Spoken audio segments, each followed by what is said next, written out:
Let's go. That is right. We are live tonight in the Dirty South, but I got two friends with me. I got invites to more. If they show up, I can have up to 10. So let's see what happens. Yeah, Ed. Ed might be working. I don't know. He works a lot of Sunday nights. Oh, no excuses. Get work. He even had to no-show the Amish Dave and them, Tuesday night? The 12 days of Christmas thing? I think there's like 47 days of Christmas when it comes to Amish Dave and the IRP. What are you talking about? The Christmas is still going on, right? We're another 48 days and we'll almost be done 2025. Right. So as you can see, we got Carlos, we got Hitman, kind of sending out because if anybody just put this out there right off. If you watched my Saturday, I'm going to still be around. I don't know if we'll do every Sunday. I don't know what this is going to be in the future, but I probably won't do I won't do next Sunday unless something in our card world just shakes the world that I have to do a Sunday. But probably going to cut down to one a month, if that, and, start having some other stuff, concentrating on other things. And also Monday morning, it's tough for me to get up some days. I'm off till the 5th though. So we got A Ricardad saying he can't unsee my thumbnail. AI, this is probably the best AI creation that I had so far. So it's one of the better ones. The thumbnail is why there should be an I in AI. Yeah. So then we got so Barry, nice to see you tonight. Dr. Exclusive, how are you doing, sir? How are y'all doing? How was your Christmases? It was nice. It was quiet. Spent it with family. Nothing crazy. Nobody lost a limb or anything like that. So it's all good. It's all good. I'm glad it's over. But it was a nice time. What's up, Paul? It was nice. A good time with the parentals, Carlos. It looked like Christmas Eve night. Yeah. No, this is the 5th year we've done the BIC Christmas special. So now we've got, it's basically, I do it from my parents' house and they basically just sit. They're literally half the time they're sitting on a couch like 8 feet away from me. My mom is looking at her phone. My dad's looking at his phone. And I'm literally just sitting there like, really? Like I turn in that direction. It's like, really? Okay. So he just sits there and doing his thing. What I found out a few years ago, especially when I moved to Iowa, was my parents didn't care what was going on as long as I was just there. So I would bring home my computer and play online games with my friends, but as long as I was in the room, they just didn't care. So that's the way it's funny. That's basically what it is. It's for my mom's benefit. She's the one who's like, oh, I'm like Hitman, no joke. I can walk out my front door right now, and it will take me about 12 minutes to walk to my parents' house on foot. Like I'm literally walking up the street. Like it's up the street, and every time they need groceries, I'm there. It's not like you never see me. Like what are we talking about here? Hey, what's up, Vols? So everybody loves Raymond action there. Yeah, basically. But that's how I grew up. Was my grandma was directly next door. So we got Paul. What's up? We got Henry. Why does trading card database have such dirt? Well, that's because they just take anything they can to pay for anything. It's probably just generic AdSense. I bet they don't even pick it. I bet they just get whatever ads. Yeah, they probably pay for ads. That's it. Yeah. What's up, W Vox? Haven't seen you in a while. What's going on? We got Dom in the house. Dr. Carlos has PSA Collectors fired Eric from Beckett and hired you. Eric is literally the man from Office Space with the stapler. He is literally that guy. They actually don't pay him. He just stays. He doesn't leave. That's what happens. And I've been a doctor for a while now, Don. You got to get caught up. Listen, there's another doctor in this hobby who can't write your prescription, but he's been called doctor for 40 years. So you know what? I'm a hobby doctor. I just declared myself one. Amen, brother. Amen. So distance makes the heart grow. Yeah, that's for sure, Dom. So yeah, I went home with a couple days with the parents and had a good time. I just got to say, I left that message on yours, Hitman. I love that your family gets you and knows. Like my parents, for ever. I've said, you want to buy me something, buy me cards. Yeah. Get me, and they can't wrap their head around that. So what do you do next fix thing? They give me gift cards at places I can get cards. Yeah. I like, don't buy me clothes. I buy my own clothes. Please That's don't buy me any clothes. I do not want you to buy me clothes. And then my wife will be like, "Oh, but is all you want is cards?" I'm like, "Yeah." I'm like, "There's an infinite amount of them. There's like, it's not. I love them. Like it. That's what I like. So- you want to buy me another guitar? Go ahead. But I mean, Right. Did somebody buy you an archives box? Is that what you said today? Or is it No, my wife bought me a box of Heritage High Number. just okay? I bought 2 boxes. Actually, I bought 3 boxes of Heritage High Number. I bought one before Christmas at my LCS, like a week or so before Christmas, and then I bought that next day. I went online to actually Fanatics. They were like $99. I bought 2 boxes, and then when I got them in the mail, I was expecting to get them after New Year, and they came like Christmas Eve, I think. And I opened them up, and my wife and my son looked at each other. I'm like, "You got me one for Christmas, didn't you?" And she's like, "Why?" I'm like, I go, "Don't worry about it. I'm building a set. It's Can't not, have too many. don't worry about it. It's Right. fine." I like ripping packs. So You said the Heritage High Number is $99 a box. I got it for $99 a box, dude. I was shocked, actually. I was shocked. What's up? Because at my LCS are 140. So she was a little Right. pissed when she found out I only paid 99 each, and she got it for 140. I was like, well, that's what they are at the store. They have rent to pay. They have overhead, so they mark them up a bit. But yeah, it was just fun ripping, man. I had everything open. My son today said, "Dad, you have any more packs?" I'm like, "Are you kidding me?" My wife's like, "Yeah, you think he has any packs left?" I'm like, I rip that stuff like I'm a child, man. I'm a child. I rip it when I have it. So Yeah, it was fun. I pretty much hit. I know I hit every target between my parents' house and here coming back home yesterday. I hit one Walmart and a Costco trying to find WNBA. I said it before. I said it last time. Carlos nobody claims to watch the WNBA. Everybody claims to hate it, but you cannot find the stuff out there. So it's wacky. But Scott, aren't you just proving like Ed's statement wrong? It's like apparently the WNBA is like perfect example. If I actually look at the ratings, no one is watching. But then if I check, so obviously they're only buying the cards. It's a widget. If it wasn't WNBA, it'd be something else. It'd be NASCAR if we cared about that now, like we did for like a minute. F1 had its moment. Pick a random thing, and now WNBA is the current thing. It's just get the cards out the door and sell them. Right. Hodges, I sent you an invite on Instagram, by the way. I just saw it like right before I came on, Brian. So if you want to come on, you can. So I hit all those. A lot of people still had cards. I mean, it's funny how diverse stores are in what area. You could tell who sells what, who does different things. No 2 targets are the same where they put their cards. Right, that's right. It's kind of random, but it was fun. I also hit up Barnes and Noble as well. Because I'm telling you, I told people this. I mean, Barnes and Noble and GameStop. If you're looking, okay, Brian. If you're trying to look for something that it's hard to find, check those 2 places out. GameStop now, the one near me is it's an LCS now.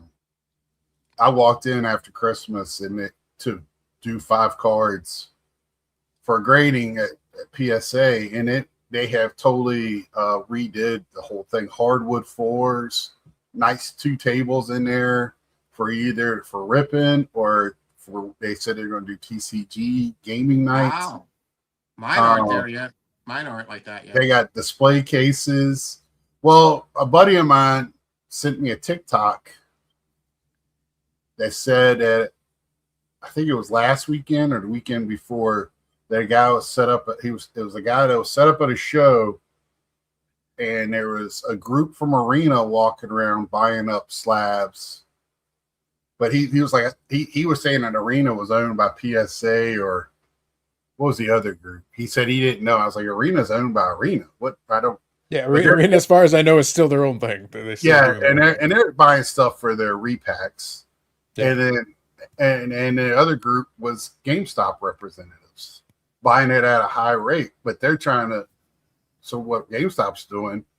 They just had right before Christmas, you can trade in anything, so they're just trying to get inventory for all their stores. So how long before PSA buys GameStop Well, you know they got their you know. or collectors or whatever? Yeah, well, yeah. Don't say Yeah. PSA because somebody out there I know. will, oh, they're two Somebody different might have a things, for stroke. heaven's sake. Well, listen, you guys don't understand. There's a parent company that can buy whatever the hell they want. Yeah. It's like PSA is at this point they're a subsidiary. They're not a company anymore. Well, They're a the company same- inside a company. well, yeah, I've heard it's the same people though. It's just, But Scott, of course, it's the same people. But it's like you saying the grocery aisle has bought another grocery chain. Like it's like the cereal aisle has purchased the other grocery store. No, they didn't. The supermarket bought it, no, not it'd the be grocery like aisle. telling me that Hardee's bought Carl's Jr. They're both the same freaking thing. No, I'm saying you're saying the cashier from Hardee's bought them. No, I'm not. That's not what I'm Yeah, saying. At all. that's what these The people are people saying. that It's like, own PSA is the yeah, same people. that are it's the parent company. Yes, but it's the parent company. The parent, I could buy 100 businesses. after the point. Yeah. So that it's kind of like they did this so people would sit there and do exactly what you're doing, play this little shell game. It's not a shell game, Scott. There is a business difference between the two things. Yeah, Uh, let's put it this way: PSA is no longer a company. We're actually trying to get you guys into the right frame of mind, the way a business works. PSA can't buy shit. They got to go to collectors and say, "Can we spend money on this?" And then Nat Turner says yes or no. PSA no longer has any control over anything beyond what's happening inside their own building. That's why SGC is in a broom closet, because they have no control over anything except what happens in their building. I can tell you right now, they're running SGC in the ground to just find Good. I don't care. go Good for down them. and go. See, they're not doing any business because I have cards there. Have been there for 3 months now. Well, maybe if SGC bought GameStop, it would fix everything. Well, okay. Modern day money laundering, Carlos. That's what Dom said. Yeah, that's for the WNBA thing. The reason why you're saying nobody's watching and they're still buying the boxes. Well, and then they just announced that the CBA, all the talks are over with. So it's going to be once they get momentum, they're going to have a lockout or a whatever this year anyway. So they can't get out of their own way. Hitman is building every set now. Start soccer.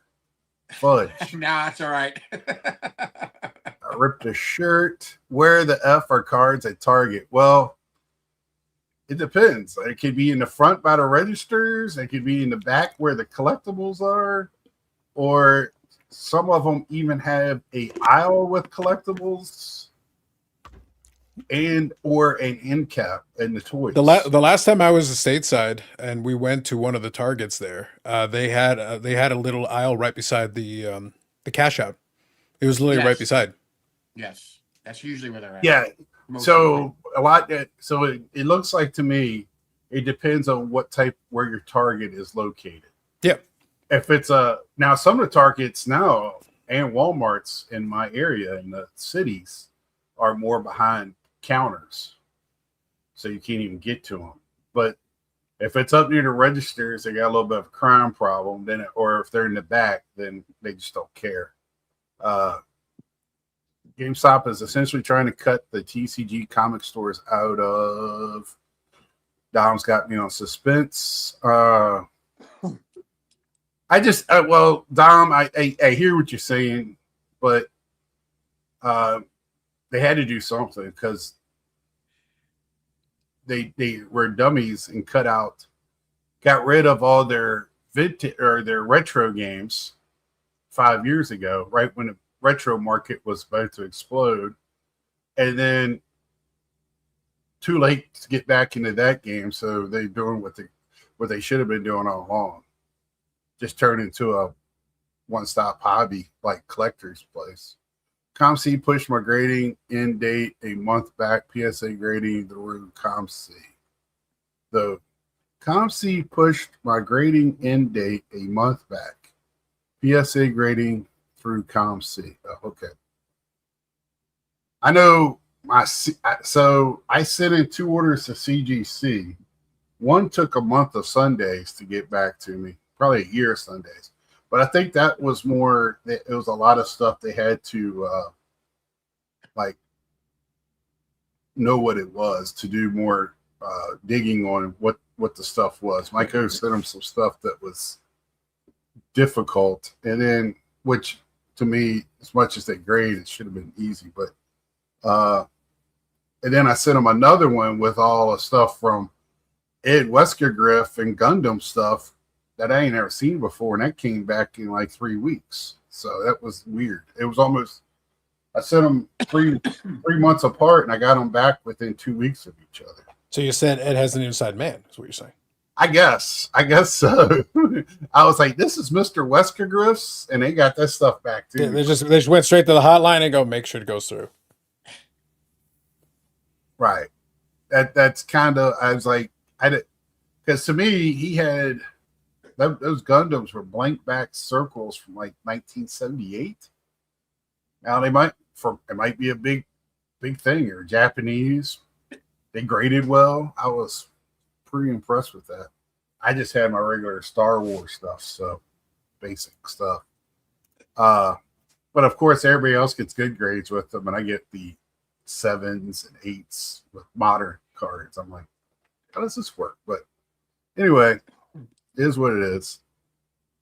And I mean, for me right now in PSA, I'm still using them.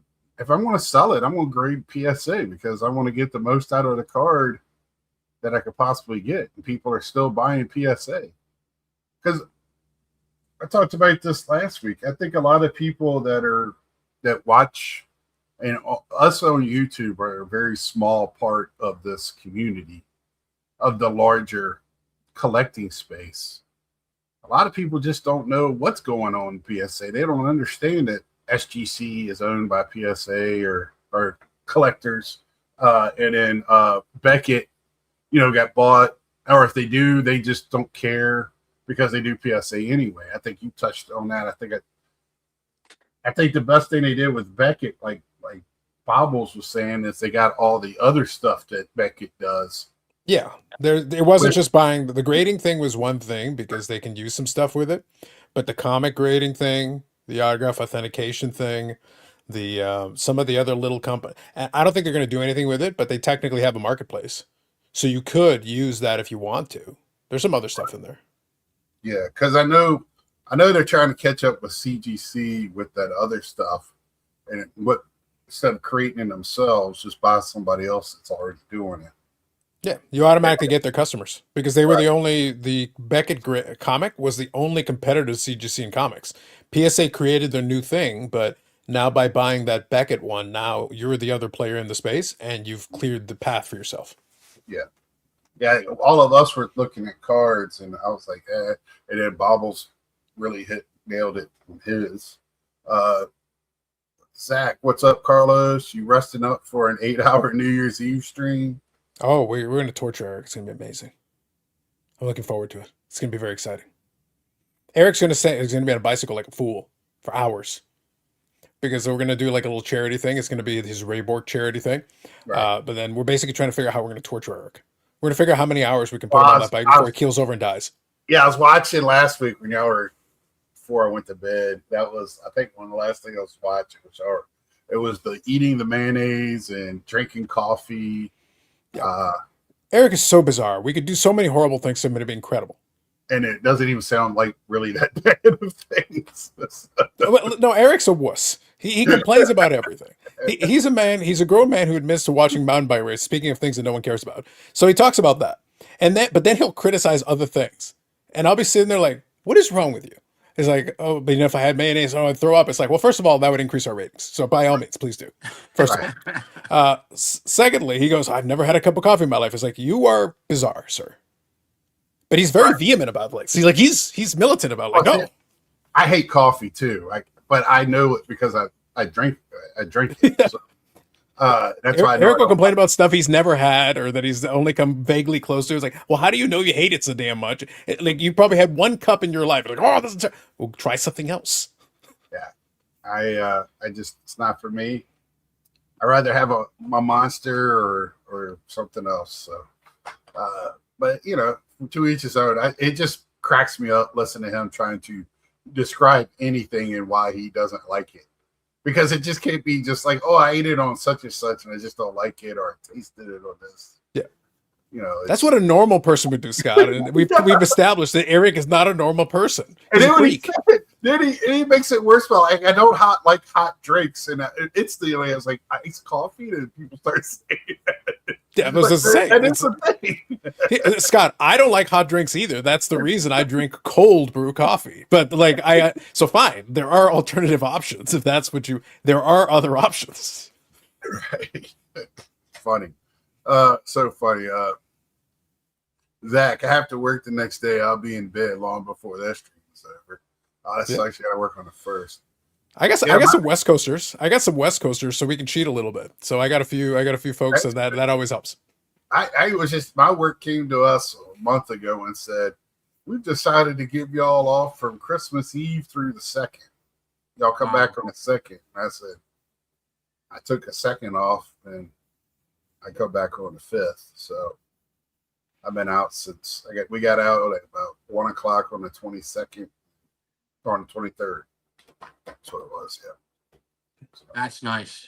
yeah, but enjoy it. Well, I'm going to start packing up this week some stuff so I won't be trying to rush and have to take time off from work. I'd rather do it while I'm off now. And When's your move date, man? When's your move date? I got to be at April 22nd is my lease is up at midnight. So I'm going to start next week looking at places. I've already been looking, of course, but I'm going to actually physically go look at places and try to lock down something. You gonna have a card room? Well, my card room is my apartment. Yeah, I was in your whole. That's right. You pretty much do what you want, man. I have I want a 2-bedroom so I can have my game room with because I have 2 TVs for just my game room. Modern OLED, whatever, OLED, and the old heavy Trinitron tube TV. Okay. The CRT, the big CRT. Yeah. So for all the older stuff. But I'm thinking about getting rid of that because I have something that plugs into that plays almost everything that I have except for the disc games. But like all my kart games and stuff. Other than that, I have my Atari and stuff like that. But I don't know. We'll see what happens. I'm just getting a flashback when Hitman said that. I'm getting a flashback to university days. My last 2 years, I lived in a basement apartment, basically where it was completely redone. So we had our own kitchen, our own bathroom, and laundry area, and everything. It was great. But it came down this flight of stairs to get it because the door was from the back. So to get to the basement apartment, you went from the back. But the stairs was like the steepest thing in the world. Now, I don't know how I didn't die because there were a lot of nights where I may have had the odd beverage. And the fact that I got down those stairs without dying, because if you're paying close attention, they were so narrow, the actual steps. You could die completely stone cold sober if you're not paying attention and you trip on one and just go down the stairs. But I managed without for years. But when we were there, it was just before the flat screens really became popular. And I actually supplied the TV for that, and it was like a 40-inch CRT. And the damn thing had to be 300 pounds. It was stupidly heavy. And Carlos Cedar and I took that shit down and then on the last day, I was sitting there like, can we just leave it here as a testament to our time? And they're like, no, you got to take it back. I was like, oh shit. We had to take it back up the most dangerous flight of stairs in the entire world. I was like, I don't miss those days.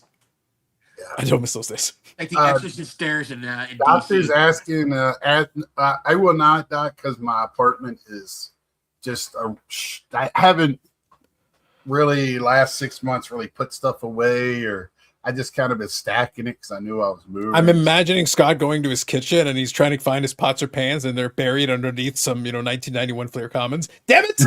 That's where it was. The kitchen's good. The kitchen's good. I do have stuff hung on the wall in there though. My hallway expanded into my kitchen, so now I ran out of space in the bathroom, so I started hanging stuff in the kitchen. I got some pictures in there. and There you stuff. go. But yeah, I did. I've already taken a lot of kitchen stuff to Goodwill too. I am downsizing. Battery says Carlos is wringing his hands. He's worried. That's where I was. That's where Hitman had me nostalgically thinking it back when we almost died carrying a 300-pound TV up and down the stairs. I saw the vision, Hitman. As soon as I was sitting there, like I remember that. The little How we sweat did. starts just dripping down the side of your face. You're like, oh, It was like Nom. It was like Nom. I don't want to think about it anymore. Well, thinking of stuff in the past. That's a good thing. Is there anything from this year that you're going to remember, good, bad, and different, whatever? Like a story, a card, or anything like that will mark like 2025. This is when I remember 2025 with Yes. either one of you. yes, Hey man, why don't you go first, and I'm gonna get a cold brew coffee in Eric's honor, and I'll come right back, and then I'll give you. rock on, man, rock on. Yes, my 2010 Travis Ishikawa rookie cut card by far. Like it took me I talk about years. that all the time on here. Years. I keep talking about it, but I'm just so like I can't believe I actually own it. Yeah, so you got me now going through my 2010 cards, trying to find one for you in case I have Oh. enough one of them. I opened Dude. so much in 2010. Yeah, so I'm always I like, yeah, tried to like.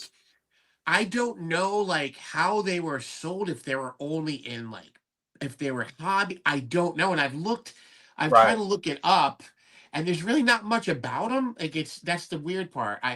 I'm not sure if they're hobby or if they're in retail or if they're in certain factory sets. I don't know. I do not know, but they do exist, and Right. they're just really, really, really, really, Yeah, I really, was- really, really hard to find. when you told us about it, and then when I got to see it, and just how happy you were. That's why we, that right there, like every collector should see or have that moment. I've seen other people this year. John, 80s Kids had one he's been looking for a while, and when those people get those cards, it's real. When I got my Pete Alonso Black at the National, stuff that you just kind of wait for, and Yeah.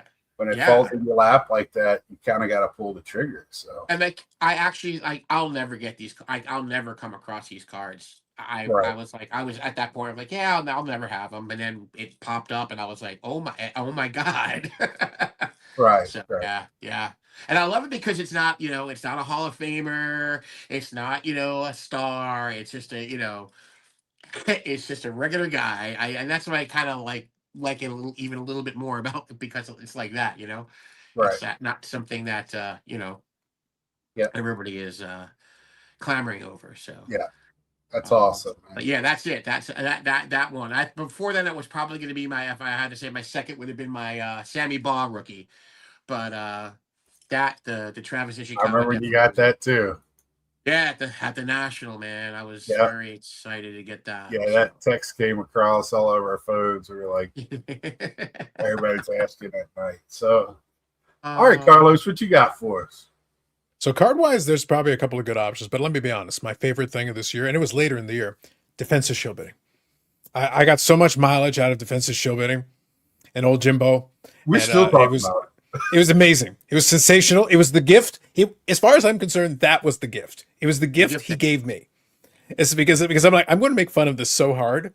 It literally, as I'm listening to it, it's like, I'm going to mock this so hard. It's going to be incredible.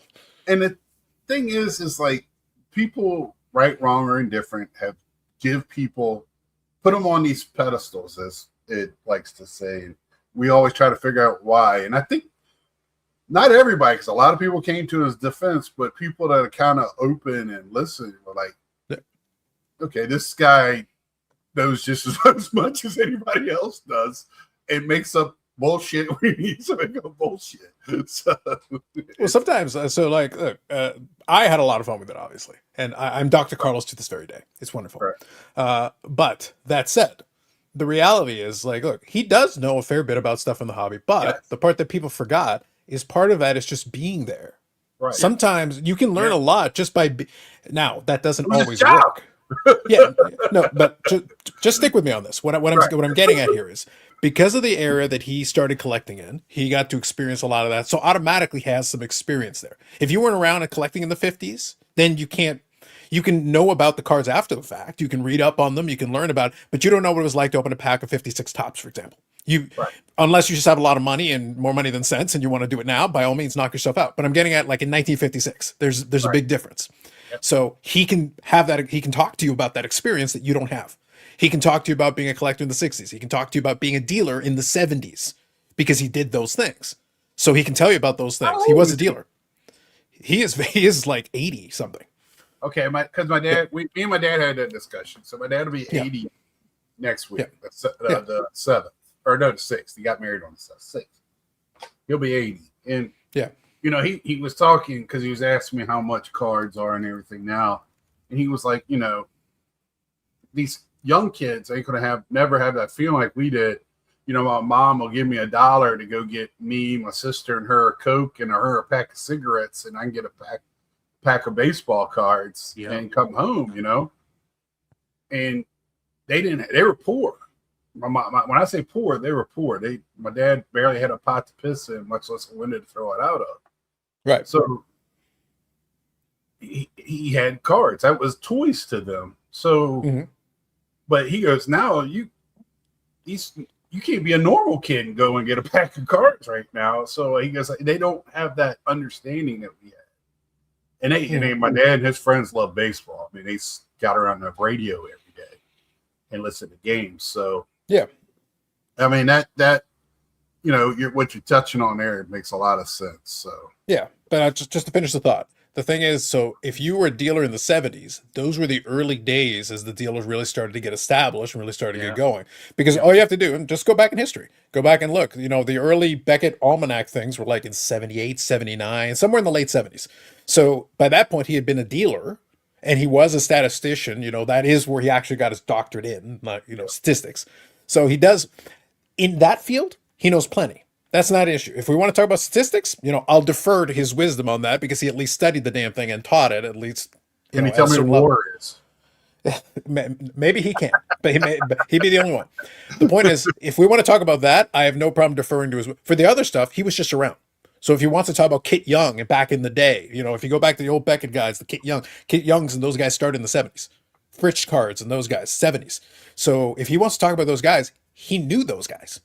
So he can talk about them way more than we can. Like, we don't need to have that. So that's what I say. If you want to tell me a story about what it was like collecting or being a dealer in the 70s, I'll be happy to listen to you because obviously you did it, you were around and all that stuff. But then when it comes beyond that, then as we go further along, other people can match you. Because if they were around during that too, we can all have a conversation about it. But once you became the magazine guy and all those things, you got slowly more and more disconnected from the general day-to-day hobby. So the problem is then you want to discuss these things and you're still operating on an old model.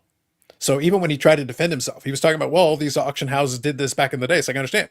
There's a lot of things we did back in the day that we all agree maybe weren't the best thing. Maybe we shouldn't. Lead paint was okay until we realized maybe it's not okay. Maybe. So just because we did it before, it doesn't mean we should be doing that. Listen, you got to do what you got to do, Scott. Eric had himself, you know, bowlfuls of it because it was cold, you know. So it explains a lot. So the point is, just because they thought it was a good idea at the time doesn't mean it's always a good idea forever. You got to be able to understand what's happening as it goes on, as things change. Because he's talking about like, oh, you know, eBay changed our perception about it. You're right, and he's right, by the way. But eBay started in like 1995, 1996. It's been 30 years, so we've now had a long time where it has impacted how we all perceive auctions and how we think about them. So maybe you need to update your thought process on it over the last 30 years. Okay. I'm glad you said eBay because I was thinking about this today when I was doing my business in the bathroom. eBay. That's where he doesn't think. Why is at the end all be? Because somebody else showed me a video of chasing cardboard, buying a whole thing for $30,000. Somebody's whole it was first at a big collection. Yeah, a collection. Right. So, but so it made me think of this. So what comps do you do for, I mean, I know we don't have eBay. How do I want to how is eBay our only way to really get comps? And they can do all this card ladder stuff and whatever. Jeff, Can we use War? Can we use War? I heard that helps. Yeah, well, might as well, because so much now is sold person to person. Yeah. Between card shops, card shows, friends, Facebook Marketplace, so many different ways to sell cards that are not on eBay. And even though eBay's still by far the leader, are millions and millions of cards. I mean, are we trusting though? Is those numbers getting trusted too much, or because the comp thing really here this last year has really drove me crazy with this? That might be my thing of the year. It's like comps. Okay. And how much what we put into it, and when is it justified? It seems like the same person that can talk about comps when you're buying from them is not going to tell you the same thing when they're selling it to you, right? You're going to go, I need to do 30% off. That's why I want to wear a t-shirt so bad this year's national, saying I also sell. I'll buy for 30% off. Mm-hmm. So, sure. So do you want me to, you've asked, I think you asked like 2 questions. So do you want me to? I probably did. And it was probably poorly done, but it's just, that was my thought today. Okay. So for the first part we can expand on this. So Scott, as far as I'm concerned, since you're going to be switching up your live stream schedule, this should be the supersized Big Scott edition. So I think we're just getting warmed up. Oh yeah. Leave it up to you. I don't care tonight. I'm not going. All right. So let me touch on your first point though. You semi-answered your own question. It's the number of transactions. Doesn't mean they're perfect, but think about it this way. Let me give you an example, and maybe this will help, and then I can kind of answer your second question. If I take something that normally goes for about $100, but it's common enough that it sells all the time. So sometimes it sells for $92, sometimes it sells for $100, sometimes it sells for $106. But you've got hundreds of transactions. We can look at hundreds of them and see that they pretty much fall within that range. Give or take, they're about $100. So saying that a comp is $100 is not really out of whack, because I can go like, well, I can see 200 transactions in the last 2 months, and they all fall somewhere around $100, give or take. Cool. You're not going to argue that. I don't think you're going to complain about that too hard if somebody says the comp's $100, because you're going to say like, yeah, I can see enough of these that, yeah, okay, maybe there's 1 or 2 weird ones, but for the most part, they all seem pretty much to fall within this range. So if you're at a card show and that's what somebody tells you, you're like, all right, can I give you 95? Yeah, sure, fine. Cool. When you've got that, it works fine. The problem is when you got stuff that sells once in a while, then you're playing this weird game. It's like, okay, well, that was 6 months ago. So what's happened in the last 6 months? Good, bad. And then you get into this debate, good, bad, or indifferent. The reason that eBay's become so much is because right now we don't have a bigger database of sales. Otherwise, we could take the same $100 card, Scott. You go to the show. Now, let's say it didn't sell in 5 minutes, and you decide we're in a world without comps. You're sitting like, all right, how much you want for it? I want $1,000 for it. And you're like, the fuck you are. You're like, you sit there, you're like, what? That's a Pete Alonso card out of 2001. I'm not giving you $1,000 for that. Well, why not? I want $1,000 for it. Now, it might be available. Maybe a guy down the table over there has it for $10. Maybe that's low. But here's the question. One guy wants $1,000 for it. The other guy wants $10 for it, Scott. What is the correct number? I'm not asking what you want to pay for it. I'm asking what is the correct number? We're way off. Like, these 2 numbers are very far off from each other. Well, I don't think it's $10, and I don't think it's $1,000. The truth is somewhere in between. But where in that? So in this world, if we have eBay and it's out of 2001, and we can see that it's sold 30 times in the last 6 months, and it's sold between $20 to $25. Well, the $10 guy is low. The $1,000 guy is out of his mind. But now we have this number that at least gives us a starting point to be like, hey, look, these are like 30 of these are sold for like $20 to $25. I'll give you $20. And if he doesn't agree, then you go and buy from the $10 guy. But at least you have a starting point. Otherwise, we're just making up. The dealer should always ask you for $1 million then. In the world without comps, you should ask for $1 million for your 1991 Fleer Commons. And then when you come to sell it to him, it's a penny a pound. And I agree. It's great. I guess it was a little rhetorical as well, because I understand the comps. I know it's a good starting place.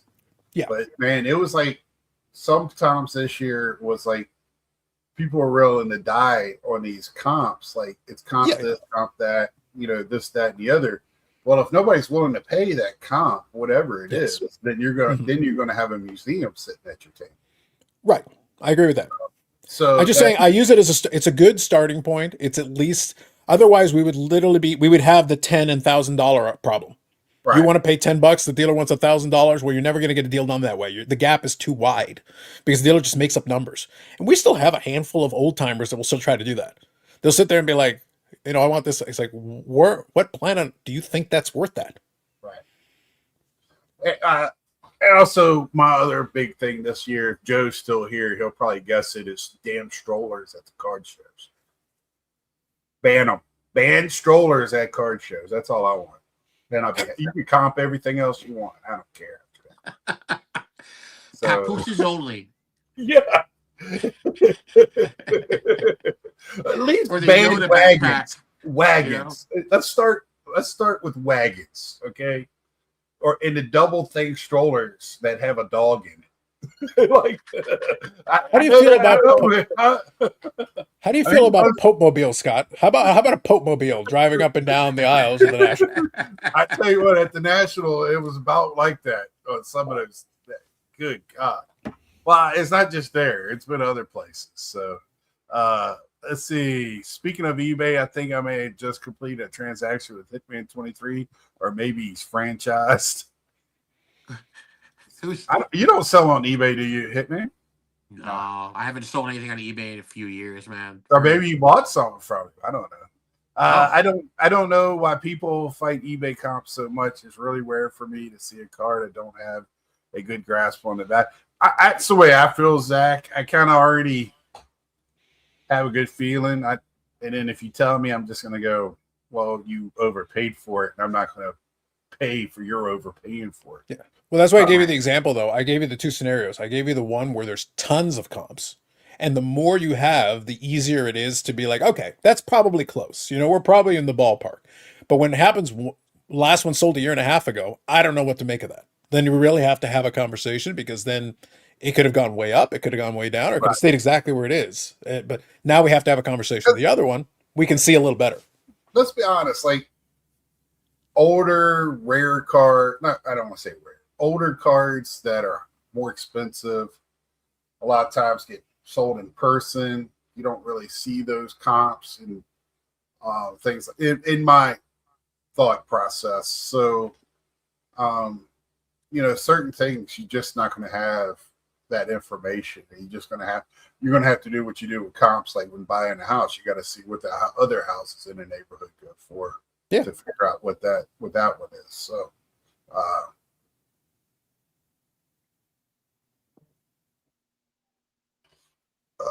so Henry says a mill, Carlos, ? If Oregon people bring 50 USD to a show, I'll be shocked. This year, I can say right now, what I didn't talk about yesterday, also with the dollar thing. I like bringing $1 million to the show. Go on. No, it keeps me as of right now, the only plans for me to go to a show, to a destination show this year, is the National. I have already paid for it. So that, as of right now, at least for the first half of the year, I'd like to get my finances in order, and maybe I could do one in the second half of the year. So that, that's what I like to do. I'm not hurting, but I don't want to be hurting. That's the thing. It's like, I don't want to put myself in a situation where I am hurting. That's the whole thing. And like I was telling Carlos, I think before I came on, maybe even talked a little bit. It's looking at, it cost me $10,000 to move here from Iowa. Might have been part of the problem. I was thinking I was moving from Indiana when I was in Iowa. That might have cost so much. But I moved I moved from Iowa to here, which is a good chunk, 1,600 miles, and right at the end of COVID, and it was not cheap. And my company only paid for half of it. So I'm hoping just to cross 15 minutes away is not going to be as bad. But yeah, I just feel like I don't want to put myself in a bind to just go. And like I was talking to Ed last week, for me, the National is more than a card show. I get to hang out with friends. It's for a vacation. It's more than that. If I go to a ball game, me and him I think we're going to go to a Gundam place that just opened there. The softball has started there, professional softball. Probably won't have a WNBA game, but that's okay. So it's just more things to do than just going to a card show. And I like me and you talked about before, Carlos. I really think at the National this year it's going to be some satellite shows. Like you made a good reference to being like indie shows at WrestleMania. Mhm. That was a good comparison. If I think there's anybody- money to be made for those guys. I could It see is. there being a bunch of like entrepreneurs that find a space close enough where those people can look at it. Like I said, the soccer guys already did that for this past show. I could see the wrestling card guys maybe do a little satellite thing. The Yeah. Pokemon TCG guys, there's more than enough of those dealers that you could have your own There's satellite show, and there'd be tons of people going there. There ain't much Pokemon in the show, not comparably speaking to small shows. Because we've talked about this before. This is an older, established show that people already have their tables. TCG, in reference to that, is a newer thing. So they're going to be at your local and more of your regional shows. But this bigger show, those people already got their tables. So it's going to slowly get in. But man, they're right down the street, probably about, would you say, about 2 miles where we stayed at? Or you didn't stay with us that time. But there's a casino maybe about 2 miles away that has a hotel, all these ballrooms. Somebody do something in there one night, it'll be huge for one day. I think the 15 collectors, 4 collectors should probably do something like that. They're trading. Only 15? Did they kill a few? Did they kill a few off? I thought it was a roster of thousands at this point. Like, It's the NWO of collectors. I've literally made that comp, and I'm like, I'm looking forward to when you have 4 collectors, black and white, 4 collectors wolf pack. I want them to break up into fringe groups. This is gonna be great. Yeah, I just want to know, which one's Virgil.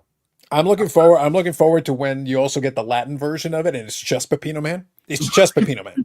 He's literally so just him. Everybody else has got a bunch of people, but Pepino Man has got his own Latin World Order version of it. It's gonna be great. Yeah, that'd be awesome. Let's see. Will you two get together? Still be a flash mob, or you go around? But if you don't leave Mike in charge, you'll be fine. He's sitting there. All these years go by. It's like, hey man, I enjoy having fun with Mike all the time, and it's one of my favorite things. A lot of people are like, oh, it's like I didn't think you like. I like Mike fine. He entertains me. He creates entertainment value, and he knows this. That's why he's been on the channel a couple different times. He goes, he's even told me he goes, well, you should thank me for creating content for you. He's like, I appreciate you being you, Mike. Just you opening your mouth creates content for me. That's all you got to do. So what I think's going to happen, because I haven't heard anything, but I don't know if it's a slam dunk that Mike goes this year. Yeah. So I would think, so my opinion, Scott, I actually think I wouldn't surprise me if somebody else took that over, because if they want to do it, then yeah, just rent a room. Like honestly, if a little planning ahead of time, they would, maybe the 4 collectors get, again, they got 47,000 people on their roster. So the 4 collectors could take it over, and then, all they got to do is rent a room somewhere and they'd be fine. right.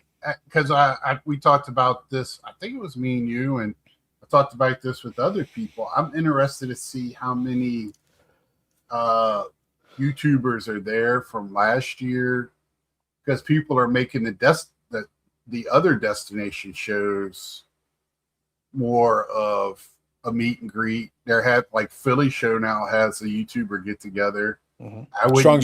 Strongsville has a YouTube get together. Mm-hmm. I'm sure Dallas might have one. I wouldn't be surprised if with all the YouTubers that goes to one of the shows that Hitman goes to, it seems like that they have a pretty good group down there every once in a while. I get confused because it seems like he goes to 4 shows a weekend. So, I get confused on which one is the one. Lately, it's been a little nutty.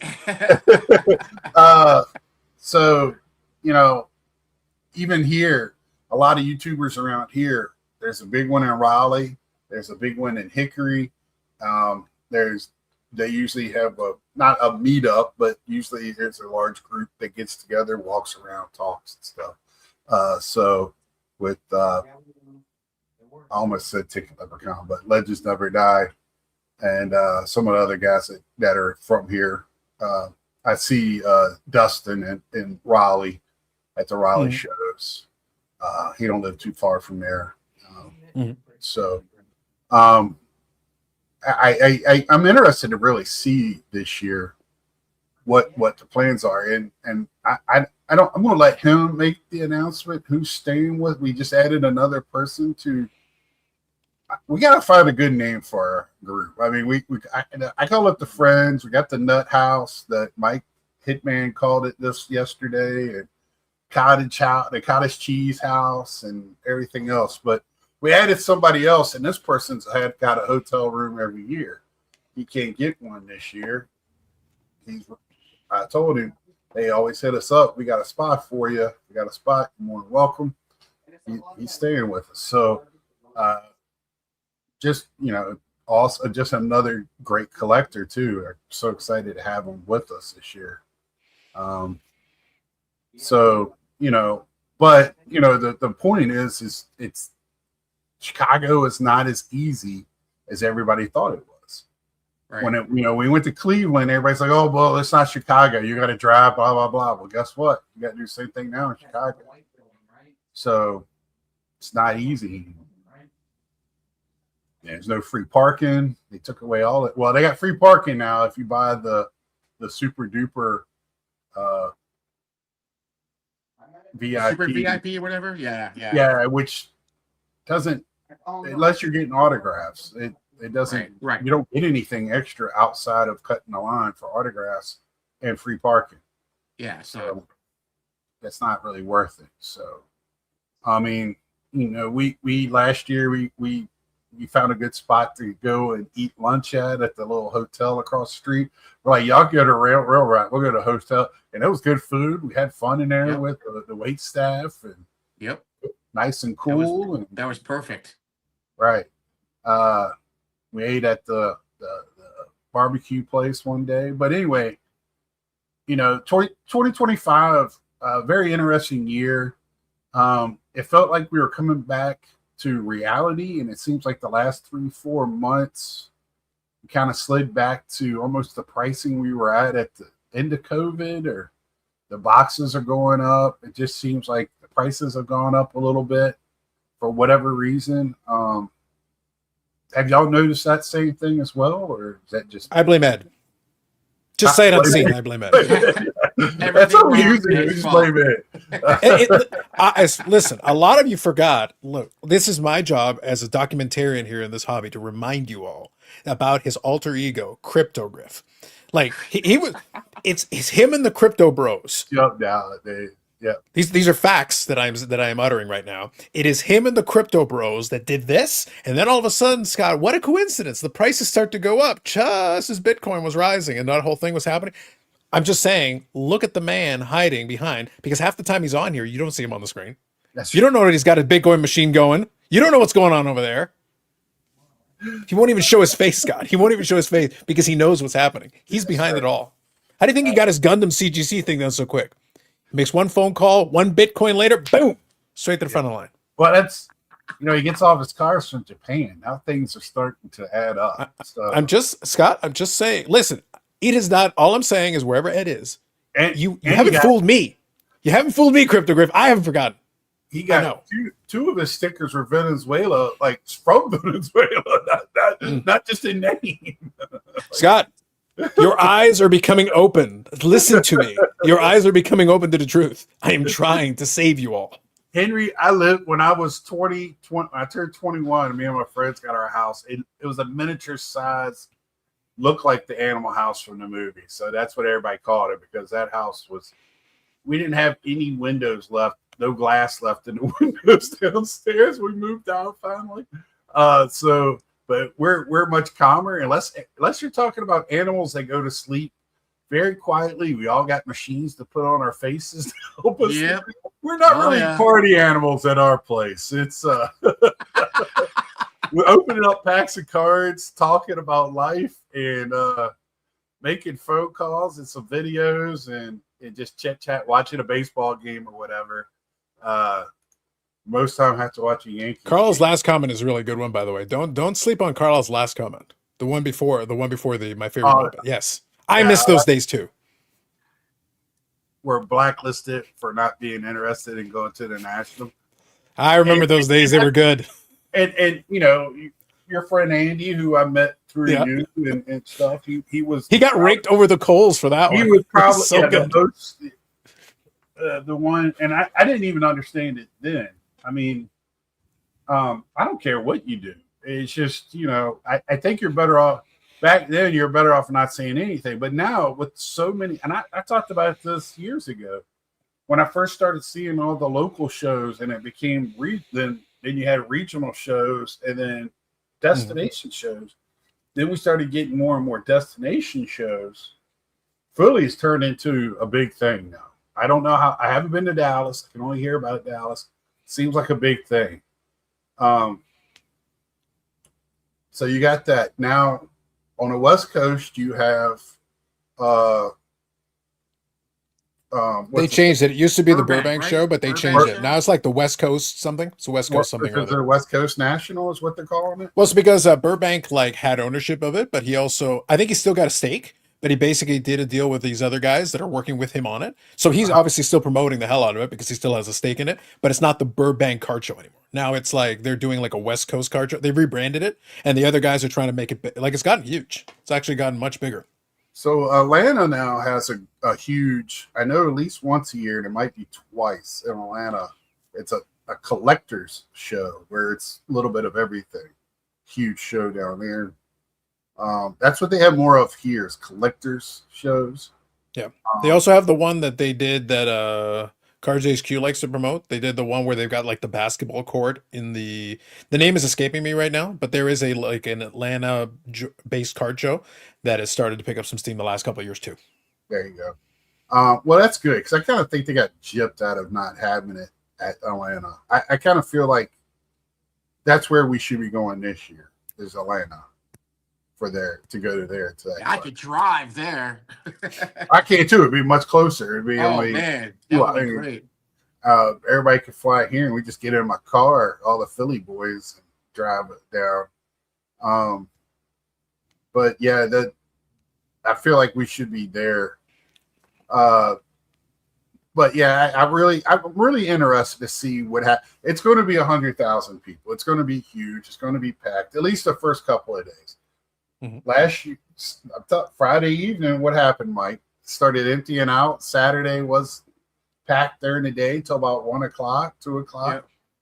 Just like a normal show, just on a bigger level. Yep. And then Sunday, you weren't there Sunday, but I'm telling you, Sunday is the day to be there. The just like any show, they already made their nut. They just want to get out of there with this least them. They don't want to carry stuff home.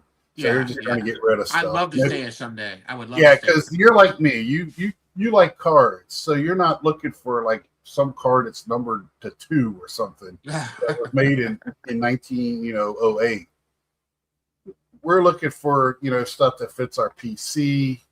We like certain cards, but we're not as picky as some people.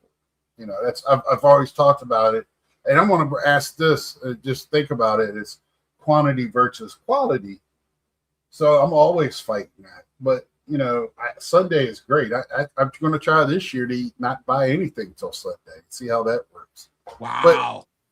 But how when it because I know Carlos, you're picking up some especially your Modano. You've already said most of it. Most of your boxes are checked. Yeah. So and then your DM, your wrestling stuff, but it seems like when you shift over to your Blue Jays and Delgado, it's a little bit more looser. Yeah. How do you navigate your quantity versus quality world? Well, a lot of it comes down to kind of what's available. The pickier stuff, it's going to be quality just because at this point I don't need another 500 singles of just some general stuff. Like the Medina collection, I've got 2,800 cards. Mhm. Next year or two, it'll be 3,000 unique cards. How many more do you think I need? Like Right. honestly. Like at this stage, I've got binders full of it. Like I got boxes and boxes. I actually bought a little storage thing. We can talk about that in a couple minutes. But I still enjoy the collection, but now for it to be interesting for me, I really need to see something that I think is kind of cool. So Yeah. because I've got so many versions of so many things that it's like I've got 90s one of ones, which was much tougher back then to get the one Oh of ones in the yes. 90s. Oh So yeah. to me, that was checking off, okay, a 90s one of one, like legitimately nice ones. Uh 2000s, every kind of memorabilia you can think of under the sun, I've got an example of it. Um, I'm pushing 400 certified autos in Yeah. every combination and variety you want, just for one player. All brands, anything you can think of, I've got. So at a certain point, it's like, okay. So for that one, I'm going to be pickier. For Delgado, there's so much stuff. But at the same time, I'm also, again, still looking for kind of fun stuff. There's some good cheap Delgados that I can still get. I love some of the 90s stuff because he was in a couple of nice 90s. So stuff like that is interesting to me. Um, for some of the other players, though, it's a little more open ended. I'll be like, oh, that's kind of neat. I've got a little Juan Soto like Z Folio thing in there. There's a bunch of like $5 cards in there. So if I come across some like at a show super cheap, I don't mind grabbing a few, but I'm not going to spend a bunch of money on it. The point is, if it's quantity, it better be super cheap. It better be dirt cheap. If it's quality, then I'm willing to pay up for it, but it better be something real interesting. Oh, listen, all the forged. We got regular forged, whatever you like. But I'm sure one of my something over there in my autograph bin is Fords. I'm sure. well, listen, Eric still believes the Boston Bruins are an actual hockey team. Everything he's got for them is forged. All of it. They forged an entire franchise. It's incredible. Um, but yeah, but that's the to answer your question. Like it depends on the. That's why I have some fun. I've got so many little subcategories. My favorite is the Josh Rosen PC, the Chosen Rosen PC, biggest trash football player ever. And all I do, the only thing I'm doing is 2018, that rookie year, rookie class, and I'm seeking out these cards. Where in 2018, because he was a top 10 pick, in 2018 it would have been worth a fortune. I've got this box full of stuff where if this was Lamar, or if this was one of the other guys, you'd be sitting there like, that's like a six-figure collection, mid six figures. Yeah, but I didn't pay anywhere near that. I'm buying this crap dirt cheap. The cheaper I Right. can get it, the better. I've got National Treasures, RPAs. I've got all that shit. And trust me, I think I found it with change in my couch. That's what I spend on it. But I can have a lot of fun with that. And if you actually saw what 2018 was, it's like, oh, this is actually some nice stuff. Yeah. But today, how much are you paying me to take it away? That's basically what I'm looking for those ones. Oh, and by the Mike way, Good, Scott, like go Mike ahead. Good likes your mustache there, man. My mustachio, Uh, it's getting there. It's Yeah. getting there. he's Yeah. Italian, Mike, so he's got a good one. So now, Hitman, you find a good way. You pick up nice stuff. You're like me. You're a value hunter. You Yep. try to keep your costs down. What do you look for when you're going out? Quantity versus quality type of deal. Um, quantity, and again, I'll throw it out there right now. I want them all, man. I love cards. I'm kind of like in that thing. I want all the cards I can get. I have that doesn't bother me.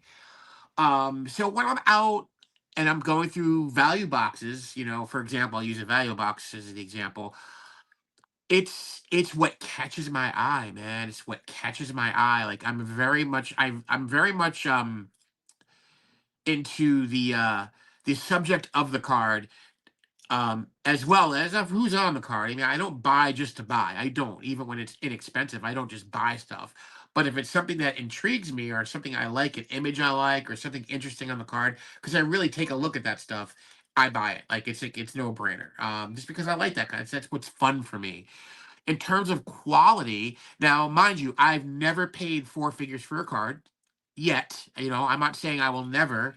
Probably going to eventually, but I have not paid. I this year at the National was my probably the biggest year I've had in terms of the National, like spending. I spent some good, I got some good cards, but I do get a little more picky. I always kind of make fun of myself and say, "Oh yeah, whatever, whatever.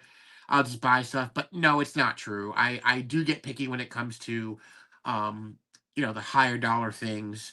I like, the eye appeal for me is where it's at. I try to pick really. It's a game, and I think a lot of people do it. I try to find the best card I can, the best looking card I can, for the least amount of money. And I tend to. I think I tend to do a pretty good job. I found some really nice cards over the years doing that.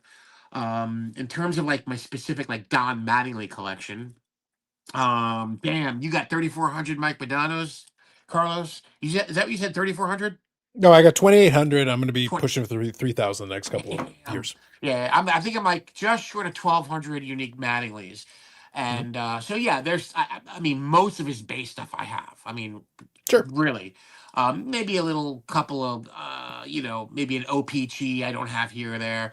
But the things that I focus on, I kind of focus a little more towards a couple of his early cards, like his Arby's. I don't have his Arby's card yet, so that's one I'd like to have. And I don't have his whatchamacallit, his Nestle, his 84 Nestle. That's a fun one. Those I always like that exists. That's a good one. Yes, me too. I think that's totally cool. And it's amazing like how people have, you know, those are sheet cards. Those all came off a sheet. So when you got them, they were on a sheet, and people hand cut those. When I see them, and they look like they were cut at Tops. It's just amazing, and it's a fun little set. So the Nestle Don Mattingly, and then of course the what's the other one I'm looking for? Oh, the Desert Shield one. That's a tough one. The 91 Desert Shield is a big one. So those are the three. What year did he retire? I'm sorry. His last year was 95.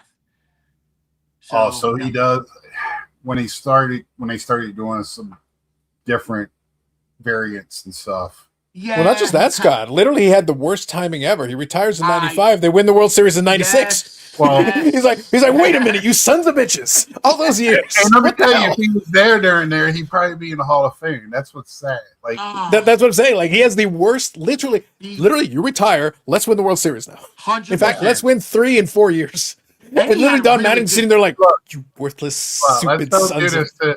Hitman literally, I think, died for a few seconds live. I did. I was definitely like, wow, man. I just felt like I was kicked in the freaking teeth. I did. Yeah, I did. The other two guys that were on there with you, they look like they got kicked in the Murphy guys. I was like, wow, okay. Yeah. That might be the other thing, not cards, but this Hall of Fame year, I just have a sneaky feeling. Because Delgado, you're a Delgado fan, Carlos. Yeah. Mm-hmm. I'm a Delgado fan with the Mets. He was a great player, man. So you look at his numbers and everything, and he talk about bad luck. His first year in the ballot, like everybody who was on the ballot with, is now in the Hall of Fame, and he got out because there were so many Hall of Fame guys in his.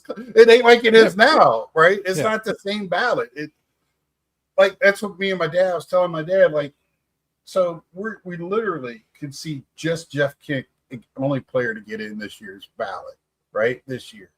Because there's no slam dunks on the ballot this year. Mm-hmm. No.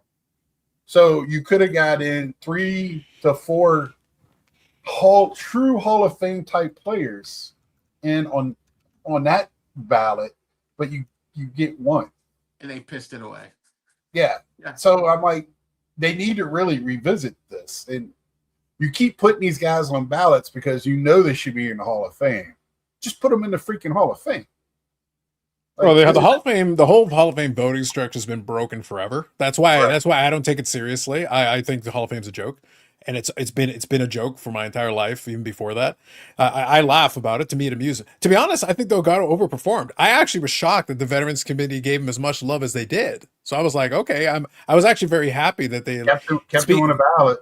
Yeah, but speaking of bad timing, speaking of bad luck, he didn't retire the year he did because he wanted to. He had the hip issue.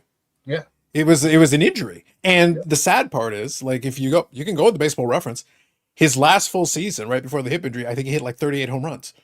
So it is not ridiculous to assume that he would hit 20, 30 home runs. He was still a very potent power hitter. It's not like he didn't just suddenly fall off the face of the earth. He probably has a couple, without that injury, he probably has a couple more seasons.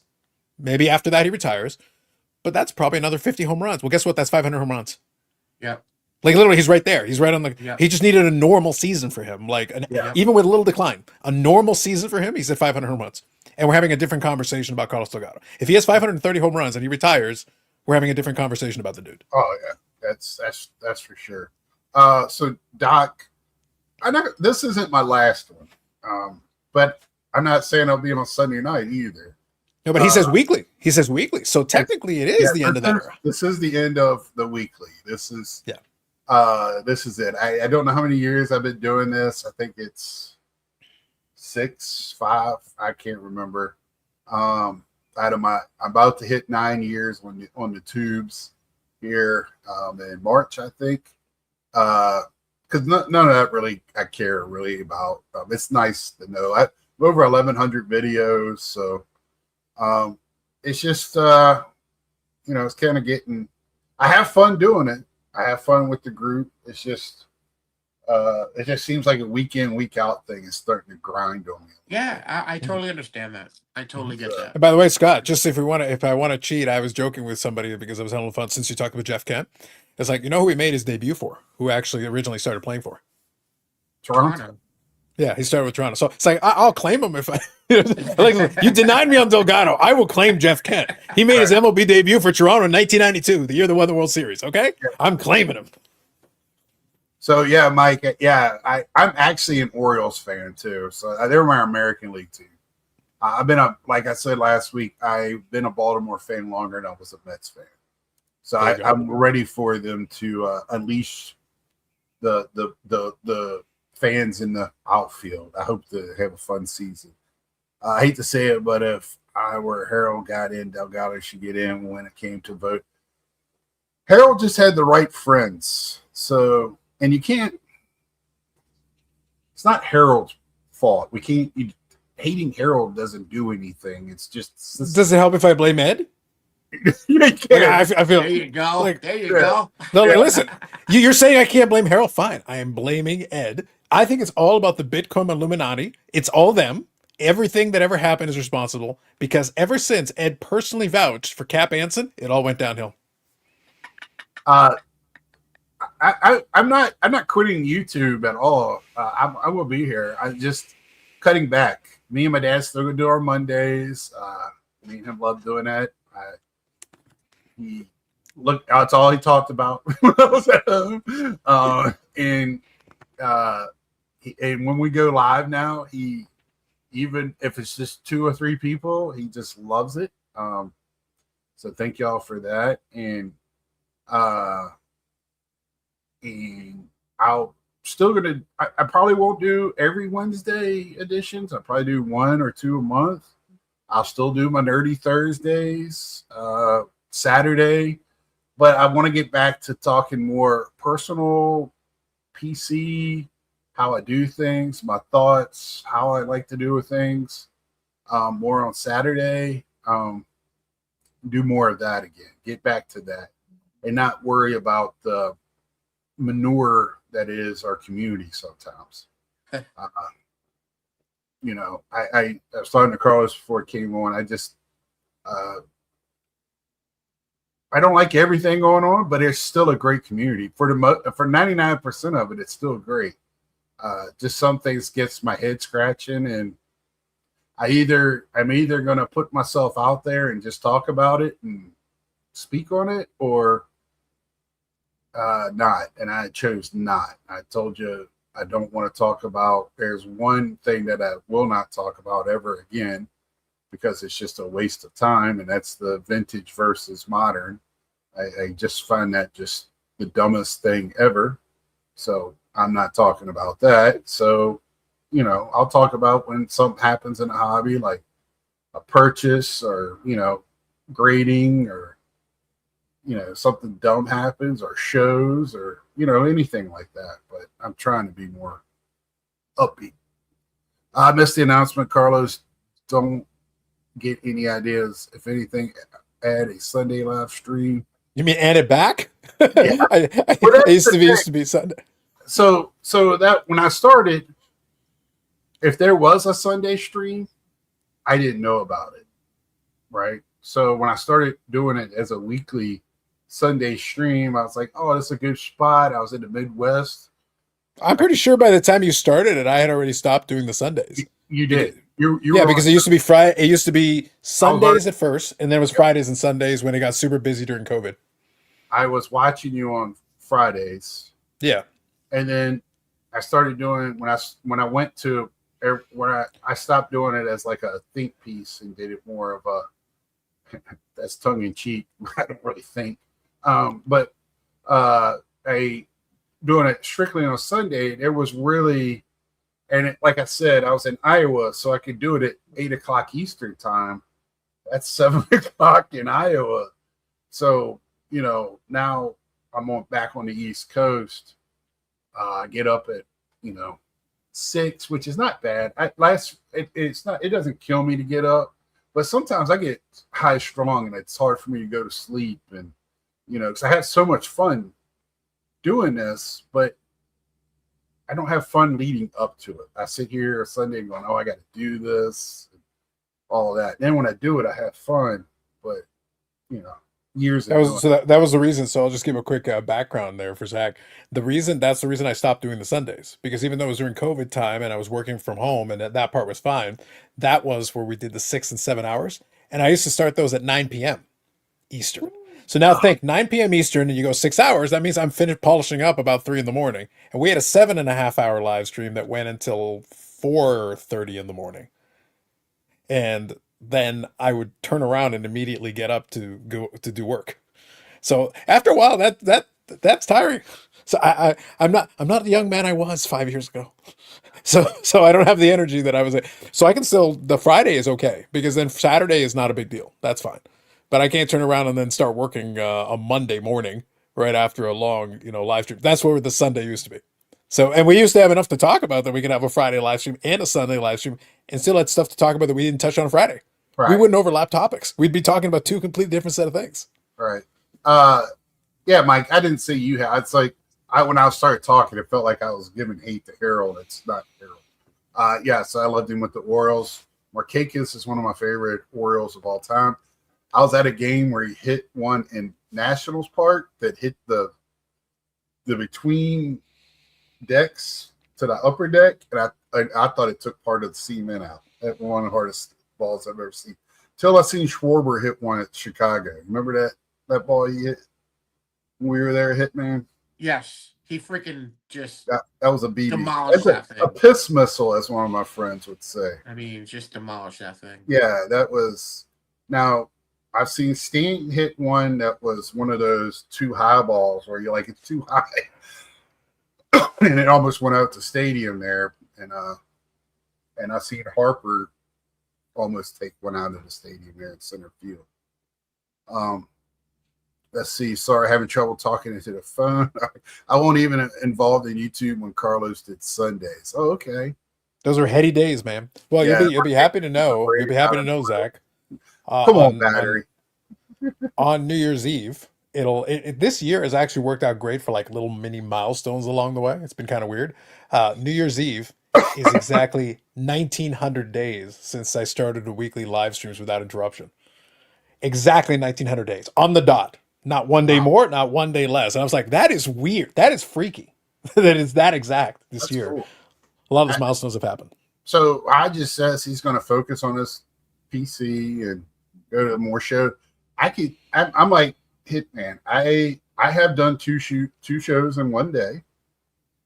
I have done 2 shows in a weekend. I could go to a show probably every weekend once it starts up. We have shows starting this weekend down here, and I can go to a show every weekend. Now we have 3 or 4 different people putting on shows. And when I say I'm going to a show, I could probably drive within 2 hours and be at decent. It's got to have a certain amount of tables for me to drive, for me to make it worth my while. I'm bougie that way. Wow, look at you, Scott. Well, Scott, next year, because there's a lot of places in Massachusetts that end with borough, which I made fun of. There's supposed to be 1,000 table show in Marlborough, Massachusetts next year. Damn. What are you doing? It around the block? I don't I even don't know know, man. Nationals a I wonder thousand. where in tables. Marlboro they're doing it. I'm trying to think like So it's in the Four Kicks Sports Complex. It's in June 2026. So when you were mentioning the big shows earlier, I knew there was one. I was looking it up. I was making fun of it because of course Eric was on, and I literally pulled up the map, and you got Marlborough, you got this borough, you got this borough. Westboro. Everything ends in borough. yeah. They don't have any other names they can put at the end of it. Yeah. It's very true. Was Amit more known for his Sunday night live streams with Carlos, or a spinoff show on Tuesday nights? Well, I think that's kind of up to you. The live streams, so that's kind of going back into the lore. I love that my live stream at this point has lore. It's been going on long enough. That's the beauty of episodic. Amit was my original co-host when I started doing the lives.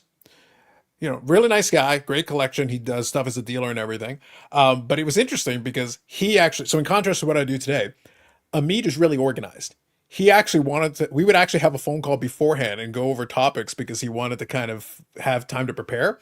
Now, obviously, today you can see that the sheer amount of preparation that I do for these Friday live, like I do entire run throughs with Eric. Like we practice every bit.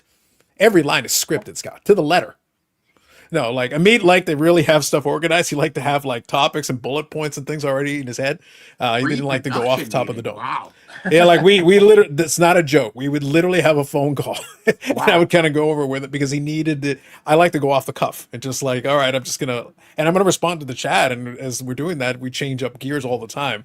I kind of like that. So he was more comfortable though. We did that first, and then eventually he did try to do a little live stream thing, his own little podcast thing for a little while. And I think it was okay. He did interview Styles. I think that's what he did with a buddy of his. So I'll leave that up to you. But yeah, no, it was fun, and I still see him meet at the card show. And we had dinner the last show, I think. So he's still a good guy. We still hang out and chat from time to time. Carlos, is this a bad time? He'll answer this. I was checking out your old video. Should I ask what happened to you and Floating Head? You can ask, no problem. Listen, I have no problem. Again, lore. I've got lots of lore. So if people go back in the archives, they're going to see Floating Head. Jeremy Lee is who I'm talking about when we're referring to Floating Head. Go look at the thumbnails and you'll get where the reference comes from. So anyway, so Jeremy used to be on my live stream pretty regularly back in the day. And if you go back in his archives, he used to do after hours. So he would have the live stream and then he would do the after hours thing. Maybe 3 out of the first 5 of them or whatever, I'm on there. And I'm the only person who isn't a floating head. I actually have a body. So bonus points to me. So anyway, I helped Jeremy out with the early days of his stuff because he didn't have a damn clue how the YouTube thing worked or a lot of the StreamYard stuff. So I was trying to help him out with that stuff a little bit. To make a long story short, he's too corporate shilly for me. I have no problem criticizing companies in the space that I don't like. He wants to have a big Rolodex, which he still does. He's kind of plays into what he does today. I'm not a big fan of that. And he wasn't a big fan of the fact that I would call out a lot of the people that he was kind of trying to do business with. We have a strong disagreement with it. And I have no problem making fun of something when you're being corporate chilly. So obviously he's got to enjoy that. So then he would try to be dismissive of what I'm doing and everything. I was like, well, with such a small show and a meaningless show, why were you on it? And we have a lot of mutual friends. So I don't throw grenades the way I used to throw grenades all the time in my show. I let it just pull the pin. And I have a story. I have a story. Go ahead, Scott.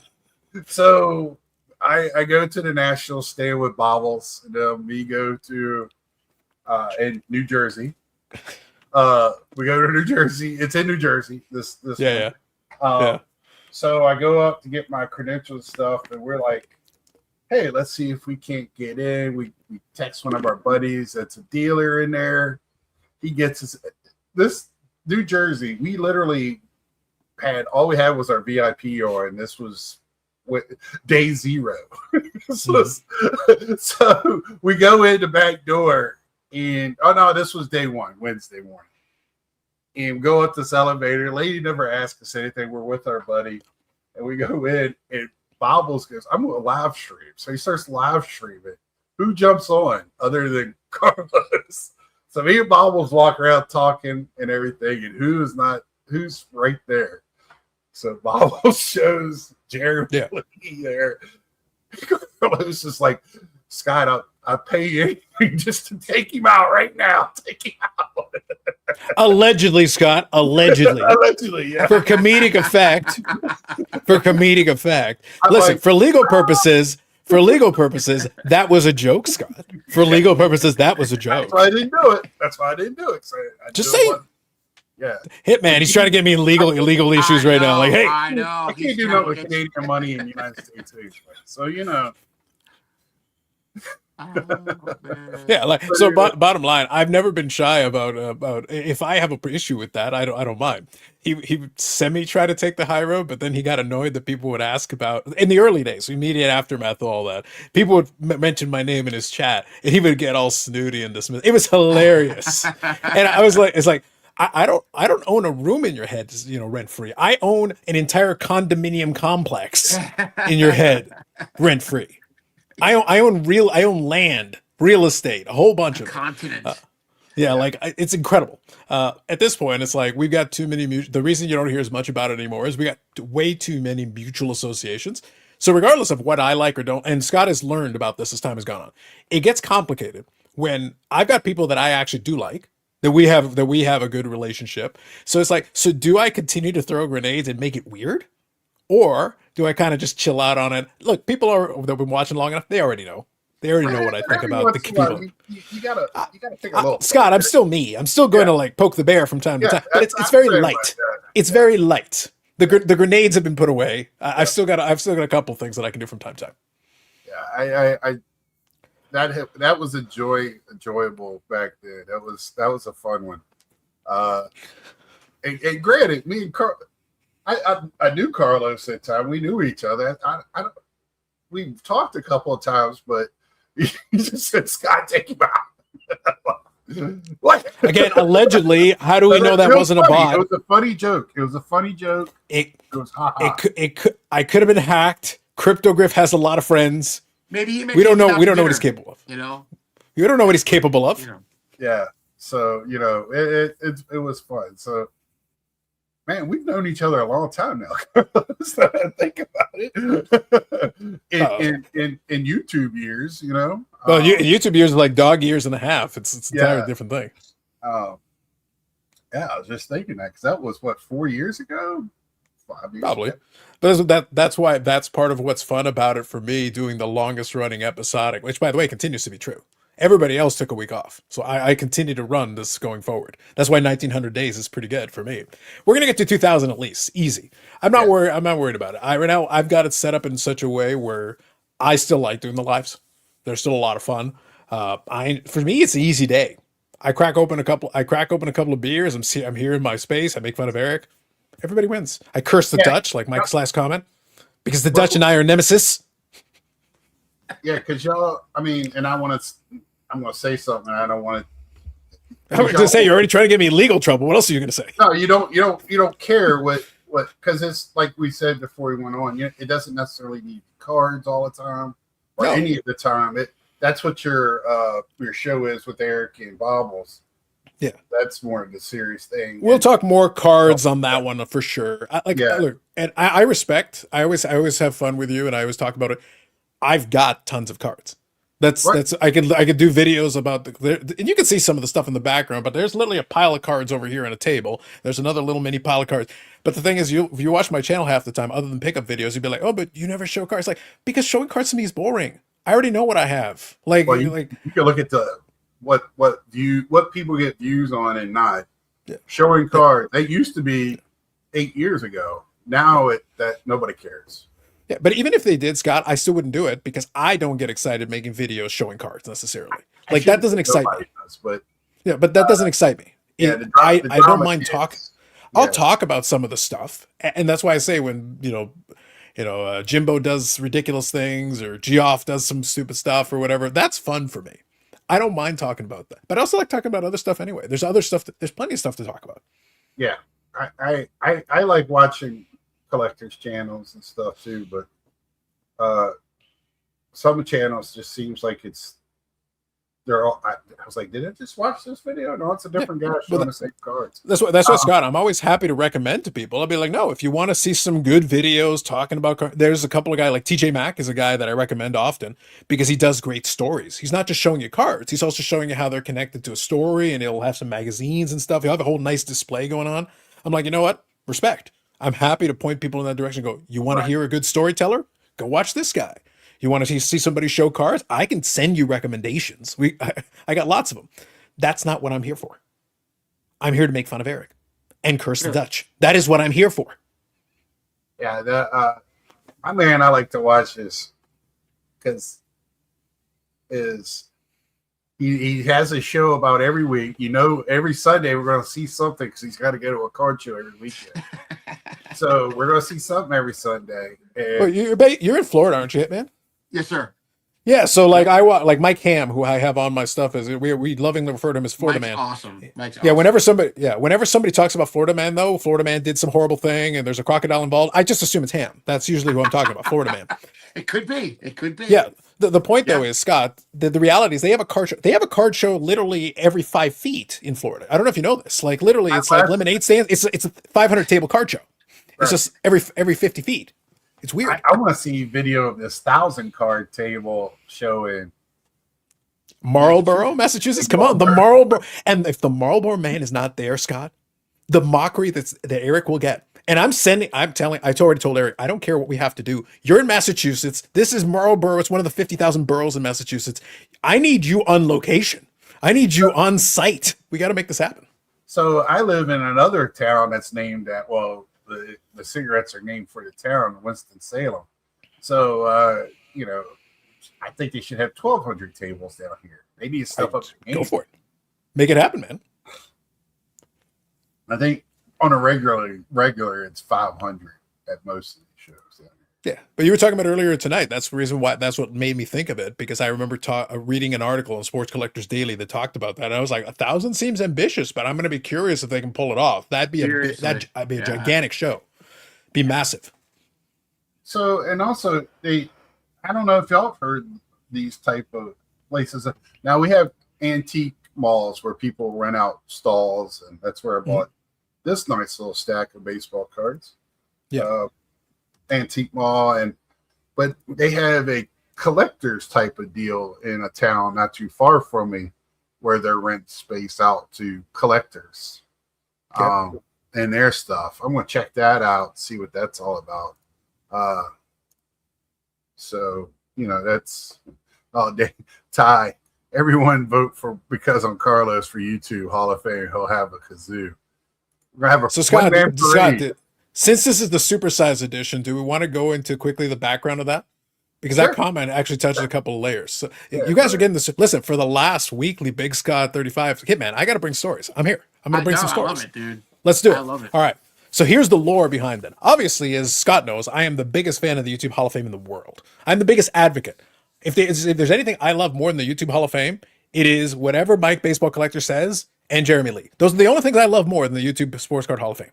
Let me tell you right now.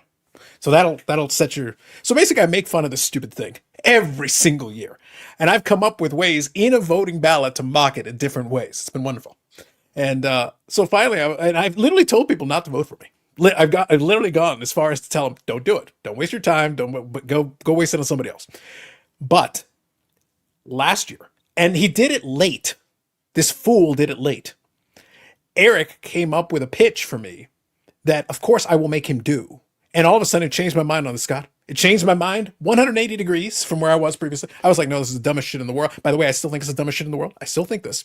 However, Eric has promised he wants to be adjacent to YouTube Sports Card Hall of Fame channel so badly. He has promised that he will do a one-man kazoo parade. He will parade up and down his street playing a kazoo like a moron if we get this stupid thing that I don't care about. So, Scott, I want this now. I want this now so that, and we will make some goddamn content out of this. I will make sure that his wife and or his mother, who are both on board with this, we will film this moron going up and down the street with a fucking kazoo. Because that is gold, Scott. Gold! That is gold. I know it's. That's gold, Terry. only reason why I'm interested because now it's got a couple, or the people running it out. I like. So, well, I like the other guys too, but I'm talking about as friends. Like Brad, I talked to. Scott, I talked to at every national thing. Make sure I talk to him at every show. I talk to Phil, to Ray when I see him, or on here. So I'll probably, if I have a show, I probably have one or all of them on one night to talk about this year. So I especially want Brad to come on to discuss his part. I don't know if everybody has seen the spreadsheet. I have it. You could share it with all the old timers. I missed that being on that sheet by 1 year, I think, with just being eligible to be on that sheet. So I'm sure. Do you think we could get Brad to rig this for me? Because that'd be even better. If I won it illegitimately, that would actually be great.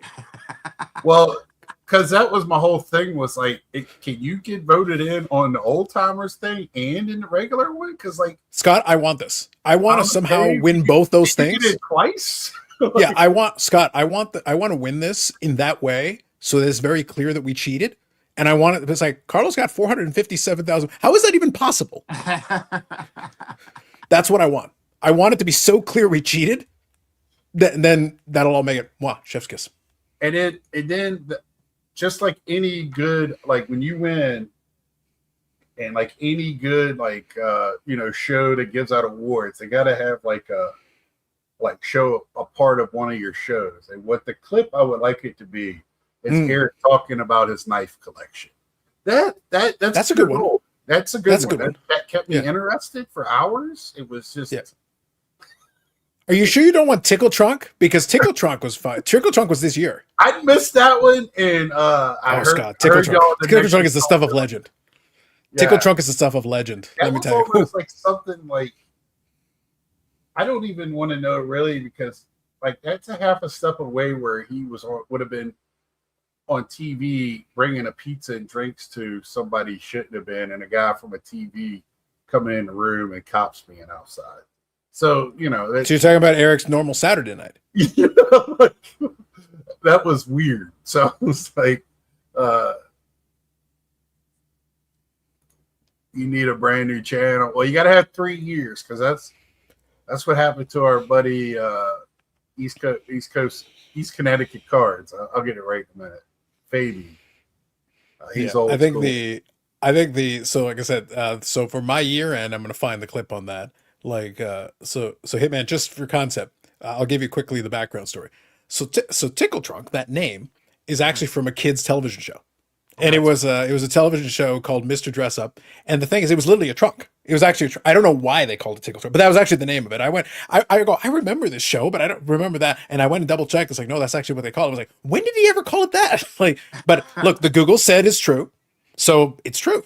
And Paul in my chat and everything confirmed it. I was like, I do not remember this, but I remember the show. I saw it. So I was like, so anyway, they called it Tickle Trunk. But Eric kept insisting on calling it Mr. Tickle Trunk. He kept trying to make the host of the show Mr. Tickle Trunk. And I was like, Eric, you're the only one who thinks. So this went on for several minutes, and Eric just kept digging himself deeper into. See, Scott's gone. It was probably the Tickle Trunk and Ed that did it. So he kept digging himself a deeper and deeper hole. So eventually, I went to ChatGPT and I created a Mr. Tickle Trunk, like a cartoonized version of this, and I made a version of this. And then I also went to AI and we created a theme song for it. And then I took it one step further and put in PBS kind of like sign in from Massachusetts from back when Eric was a kid. And I said, so this is what you were thinking of. And I played a clip where I had made up a whole thing where it looked like it was part of PBS. And then we had Tickle Trunk with the theme music. Luke, you got out here. Can't hear you. Hear me? Yeah, can't hear anything. Can you hear me? Yeah, I hear you. We can hear you. Can you hear me, Scott? Yep. I heard that whole story. Yeah. So I don't know. So go for it. So that was my favorite thing, Scott. The whole lead up to Tickle Trunk thing, Mr. Tickle Trunk thing, and we even came up with a Mrs. Tickle Trunk. Like the audience went with it as well. Like the chat is like, Scott, that was gold. That was classic. Because I'm Carlos, Eric said something stupid, and we just kept going with it, and it just kept getting bigger and bigger and bigger, and it became a whole thing. Eric saying something stupid. I can't believe that. I will I know not it's weird. listen to A, that. a man who can't drink coffee or eat mayonnaise saying something ridiculous, I can't even imagine. I did that. That's what I say. We actually did an episode Can you where hear us Eric is now? now. I can Perfect. hear. You So must have Eric got a has phone produced. caller though. No, it's like you went black, Scott. Well, he Carlos was talking, disappeared. you went black, and then Yeah. I couldn't hear anything. Well, I'm going to step away for a second. I was trying to figure out how to take down my picture, but I don't. Really Yeah, it's care. at the bottom. There's a little microphone and the little camera icon. It's at the bottom of your screen. Yeah, the camera. Yeah, But you gotta look anyway, down. There's two little icons. So anyway, so that was kind of the backstory of that. So yeah, no, we'll definitely play a clip of that for you, Ed, because that was this year. That's what this year. The one thing that surprised me is how long this year has felt, because obviously I'm doing so many live streams and videos and all that, and I almost forgot. I completely forgot. I was like, that was this year, really? Holy It's crap! crazy. Time gets away from you, man. It's crazy. yeah, this year though, I mean, it's one thing about you got a schedule you keep, so it makes your days go by before you know it. It's like Friday again, or Yeah. oh, we got to do this show, but boom, boom. I like being on a schedule. People ask me, why do you, do the shows? I like to be on a schedule. That way I know what's going on. But I think I'm going to try to be a little bit more lenient for myself this year. Because I started doing, hey, here's my Wednesday editions. It's Friday. Who cares? Nobody really cares, but it was, something for me because I just like to have that. You as well, Ziggy. Battery says he can hear everyone. Yeah. I did disappear briefly. I am part magician, but I'm going to start with Hitman. I will step away for a second. Hitman 2026. Do you have anything on your agenda? Anything that I know we're looking for the other ones. We always have the next thing, because that wasn't your last. That was just your first one, 2010, right? Still got what, 4 more to get? There's 3 more. 3 more? Okay. 3 more. Omir Santos, Nolan Reimold, and Chris Getz. Those are the 3. So yeah, 2026. I'm not a planner. I'm a bad planner. I just kind of go off the cuff. I just kind of go with the flow, and I have a list of cards that I have in my phone, but I just kind of just fly by the seat of my pants. That's how I've always been, and that's how I'll always be. I don't really have plans or anything like that. Even when I do my videos, I have no clue. I just turn the camera on and I go, that's it. That's it. I don't know. I don't, I mean, I'm pretty simple. I have I show my cards and that's pretty much it. That's how I just kind of roll. But big plans for 2026. Just keep doing what I'm doing. That's really where I'm at. Now I got a question for you, Carlos. That show you were talking about, was that a Canadian TV show? Because I don't remember. I think it mostly was. I believe so. Yeah, I think so. My chat is kind of a mix because obviously I'm gonna have more Canadians watching. Sure. That's kind of where I do. But that's why I say what's funny is that I have some buddies that do other stuff as well, and they've built big platforms for themselves, done really well. But they focus. The irony is that one of the guys that I know that we have one of the guys on regularly. They actually make a hockey card kind of podcast, and I think they've got almost 25,000 subscribers. So they've actually built a pretty big platform for what they're doing. They do very well. So awesome. Kudos to them. But what's funny is that it was founded by 2 guys from Minnesota. It wasn't founded by it. So now obviously hockey cards are going to skew really heavily Canadian for sure. But the irony is that it's a hockey card podcast, but they talk way more hockey cards than I do. And I can obviously I've been collecting a hockey player for 30 years and he's been in all kinds of brands. So I can talk to you at length about anything you want to know about that. Sure thing. But that's not what I focus on. And Eric is a big hockey guy. He wants to talk hockey all the time. The irony is I keep cutting him off and it's like, listen, Eric, hockey doesn't exist. I spent half the show explaining it. It's like, no, hockey, the Boston Bruins are a fake thing you made up, and hockey doesn't exist. It's not real. But I like to talk about other stuff. I actually cut my teeth collecting baseball cards. That was actually what I started. Baseball was my favorite sport growing up. It's a sport that I played. It's what I did. So I'm happy to talk about 90s baseball all day long because those are my guys. That's what I like to do. But I can talk about hockey too because I'm here. You're exposed to it. It's surrounded by you all the time. Absolutely. And we can talk about the other sports. Football is actually my favorite sport to watch, so I'm watching all the time. So I can talk about that. We can talk about this other stuff. If one person wants to hear about mountain biking, well, that's what Eric is for. Unfortunately, that person was an alias of Eric. It actually was him chatting about himself. Hey, let's talk about mountain biking. No one else wants to hear about mountain biking. No one else cares. It's not even a real sport. Oh my God. That's exercise. That's not a sport. That's right. It's So, definitely Carlos, what is anything you're got eyes on in 2026, or just kind of playing it by ear? Or Oh, the YouTube Hall of Fame. Kazoo Parade's got, say it with me, Kazoo Parade. you got my vote. You had my vote at just trying to make Eric do anything though. Yeah, dude. This is good. This is going to be my selling point. Hey, man, I'm going to really beat this drum as soon as we like get official. It's like Kazoo Parade, people. Kazoo Parade. You don't understand. Because I am me. I was not going to vote. I was out. I'm out. Scott, I was clear on this. I don't care if you don't want to vote. I tell everybody, listen, just vote for me and ignore everybody else. Now Fuck I'm them. voting. Fuck them. Now that we got, as much as I do like Legends and all that, I just Sure. feel like it's kind of dumb. The whole thing, like me and you have talked about, I think me and my friends, it's not, they want to make it real. It's not real, unless you set it up. I think it needs to be on Amish Dave's plantation up there on the lake. They put No, I really want this thing like to come full circle. If there was ever a physical YouTube Sports Car Hall of Fame, I want it to be Jesus like a Lord. broom closet at the corner of Moynihan's Ranch. It's like an outhouse, and that's where it is, kill the feral hogs. right there. Yeah, Oh. but yeah, I'm definitely doing it this year. I want to see what they do.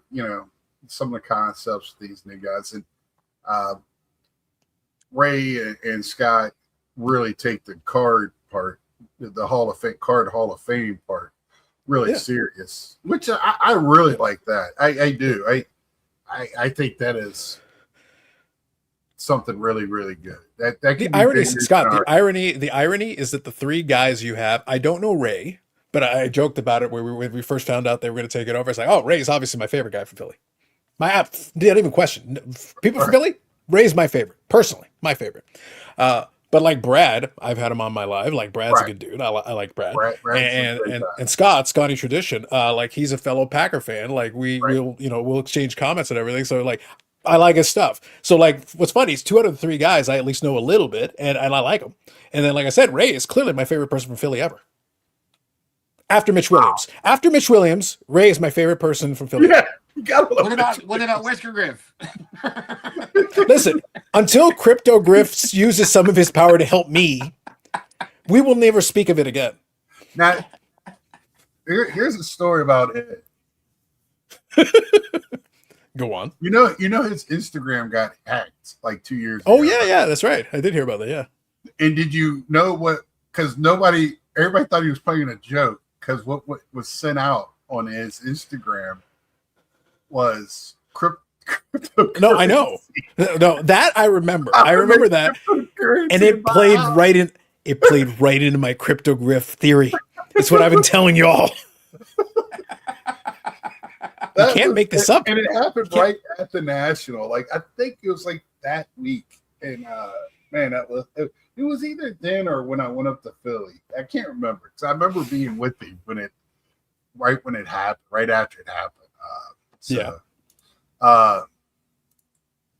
that's kind of man. that was funny. I don't think that's an officially licensed. So it is not. This is a Walmart brand solo cup, or just red cup.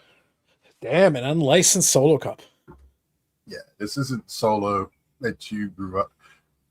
It's just water too. I'm drinking. I don't drink anymore. So, yeah, Eric is not a Maple Leafs fan. That's for sure. He is. He was for a brief moment. He is one of my favorite things ever hit him was obviously, like I said, Eric gets into hockey way too much. And again, I live in Canada, and I am telling you, he gets into hockey way too much. We literally have it. I think I have it on my refrigerator right now, hockey, if I want to watch it. So he gets into it way too much.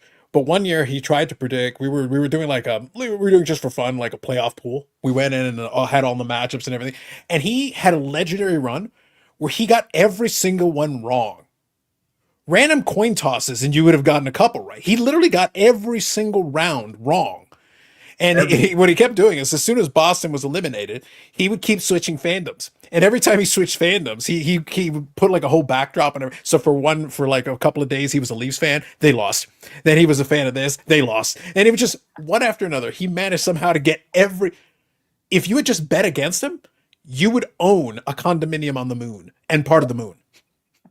That's how much money you'd have. You would have your own entire land. You would own 3/4 of the moon and half the earth if you had just gone the opposite of all his bets, because he got them all wrong somehow. That's too much, man. It was incredible. It was the most incredible run I've ever seen. I will never see it duplicated. It is physically, the next year we literally had a celebration when he got a series pick right. Wow. He was on a legendary run. It was incredible. That is legendary for sure. Yeah, because I remember Yeah. we were talking baseball, and I was asking you who you was thinking was going to win. No. Because I want to know who I just No, need the to know. opposite. By accident, by random chance, you should have gotten one right, because you've got 16 teams in the playoffs in the first round. So you got 8 matchups. And then you got 4 matchups after that. So, but every single round, you would get them all wrong. And it was just like, That's too how? much. You got a 50-50 chance 8 times. Oh, hey, Virginia did win yesterday. They had 11-win season, so I'll take it. Even though the final score was 10-7. Was it bad weather in Jacksonville yesterday? They only scored. It was 10-7. I didn't. Oh, Jacksonville is like another state for me. That's way up north. Is it so? Y'all don't claim Jacksonville? I mean, it's not that I don't claim Jacksonville. It's like it's almost 7 hours. That's up in away. the Panhandle, right? No. It's on the east coast of Florida. What right am I on the thinking ocean. of? It's up there. Right. You're thinking Tallahassee? Okay. Tallahassee, Panama City's out there, home of what was it, Roman Reigns or something like that, I think. Yes. Florida is huge. Like, it's huge. Yeah. During Irma, when we left, and it took us over 10 hours just to get out of the state. Like, it took us 10 hours to get to Georgia's state line, which is And like, it's very phallic. yeah, But it anyway. is very phallic. Very phallic. Extremely. That's why we have a constantly excited Florida man. Just saying. That's right. That's why Florida man is so whacked. He's like, he just saw it. He got real excited, and he just goes off gallivanting and That's good. it. God help him. God help him. That is it. And Zach's right though. That was so Scott. That was also this year, I think. That's why I say, Scott. My problem. Some people do their year end, whatever. I'll go over the videos. And Scott, my favorite thing used to be to find clips, but I'm sitting there like, I've got shit that there's been legendary things with Eric every single week. So I'm sitting there like, I'm spoiled for choice. My personal favorite though was the one year I got you. I think it was the YouTube Hall of Fame ballot thing, and I got the clip from you coming on the live when the power went out. Oh, that was Your national. son- That's what it's I a was- national, yeah. But it was on. But I was doing it live, and I had Yeah. I was doing my annual not national coverage, my favorite thing. Yes. And that's why I say I can never go to the national. It would ruin my not national coverage. That's when I have to be not at the national for it to work. my back was out, so I didn't go to the party that night. Yeah, but you guys had the power out, and then Cryptogriff was hiding in the darkness with you, and then you guys we were signing off, and Ed was doing his whole bit, and I just said, "Don't worry, Aaron Rodgers will protect you. You guys are all in the darkness. You're fine. It was It's all good." hot. I was like, it's pouring down rain. Power went out, and it got so instantly hot. It was so bad. That's why that's the years advantage, ago. Hitman, of having so many hours of live streams that you can pull random you have man, to have these I can moments imagine. documented. You I'm need just these saying, moments the documented. material is just non-stop, just constant. That's amazing. Go. Yeah, that's true. I was gonna go back through and see like what cards I got, and I was gonna do like an end of the year, like most. It's so hard because you buy your cards. There's a reason why you buy every one, and there's a reason Right. why somebody gives you every one. And there's like, I feel bad for people when they just show me a card and that's it. That's my card. And why'd you buy it? Like, what made this purchase happen? And there's nothing else to it. But I kind of that stuff is kind of there if anybody wants to go see it. It's like trying to tell somebody, you know, if you had kids, which one's your favorite kid, you know. Right. That's true. It's My true. parents have one kid and they still can't answer that question. So Like if you asked me today what my top 10 favorite cards are, tomorrow it would be different top 10 favorite cards. Like now, don't. I mean, I have a no. few cards that mean more to me because they were my dad's cards. Oh, that's Right. there you So go. I mean, Yes. but There's you know, meaning. I can't, Absolutely. and I don't care what the values are. Right. I'm not gonna look them up. I don't care. I don't keep track of that. I know people keep spreadsheets on all their cards. And I keep no spreadsheets. I keep nothing. I have spreadsheets, so I know what I'm looking for. Right. Like I I should do literally that, but I don't. for Mickey Cochran, and Roy Campanella, I have spreadsheets with pictures to know what I'm looking for. Nice. So that way, you know, I can easily go, oh, I need that. Okay, that's what it. Because I get, especially with Mickey Cochran, there's so many. I get confused on what is what, so I have notes there and everything. Right. for what I'm Right. looking for. So Yeah, it makes sense to have it. I thought about it years ago. I just didn't do it, and I'm like, oh man. and I No. have it. I'll be dead by the time I finished half of it. And I mean, I don't have it like he has with Madonna. I have I'm right at 1,500 cards for Pete Alonso, and I have 1,600 of Gary Carter, which Damn. to me that's an impressive number because he played at a time. Most of the time, you know, the first part of his career was just tops. Yeah. Mhm. So Yep. you know, but they did 75 have a to Peachy, 81. Or to 80. and I was going to say you could still get. So you're talking Gary Carter. So you were talking. Yeah. About. Yep. Yeah, you would have O-Pee-Chee. They had O-Pee-Chee for and sure. then you know, then it did later in the 80s, but he's also in almost every. If there's a set with veterans or Hall of Famers in it, a lot of times he's in it. So Right. Didn't Gary Carter have a different pose on his 77 O-Pee-Chee card compared to his tops? Wasn't there a different pose? Isn't he batting on that one? And They might have because they had more Expos and Blue Jays in that year. yes. now you're asking me something that I've got it because when I bought that super set, that pretty much gave me every card in the base, like Oh.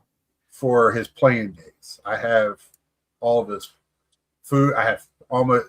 There's been a couple of food and regional cards that I've found, especially some Montreal stuff that I've gotten because that's one of the reasons I kind of want to go up to the expo just to see if I could find anything else. Oh, yeah. Good memory, Hitman. Yeah. O-Pee-Chee has a batting pose for Carter. That's what Nice. I thought. Nice. I always liked that. I always liked when they did stuff like that. Uh, They did I have like some of the blank fronts, the blank backs, the Yep. test cards. So that's why I got such a good. And then I started collecting them. Now I've been looking for more of his playing days on card autos sure. in person or Mhm. through the mail, whatever. But I like to have his playing days, trying to get as many of those as I can get now. So, but I'm always looking for Gary Carter's. I also would like to pick up straight up memorabilia of his. Like I would love to have a glove or a mask Yep. or something. Carter's kids, man. He had his jacket, like he had his like crazy. He has. I am very. I like his collection. I love my collection. I like his collection. Yeah, he's got a really. He's got a nice one. He's got some 8x10s and stuff. I would really like. Yep. Um, He's got like negatives. I mean, he's got like. yeah. So I that stuff is good, but like I love 8x10s. I have a bunch of 8x10s autos and stuff. So I really really like that stuff. And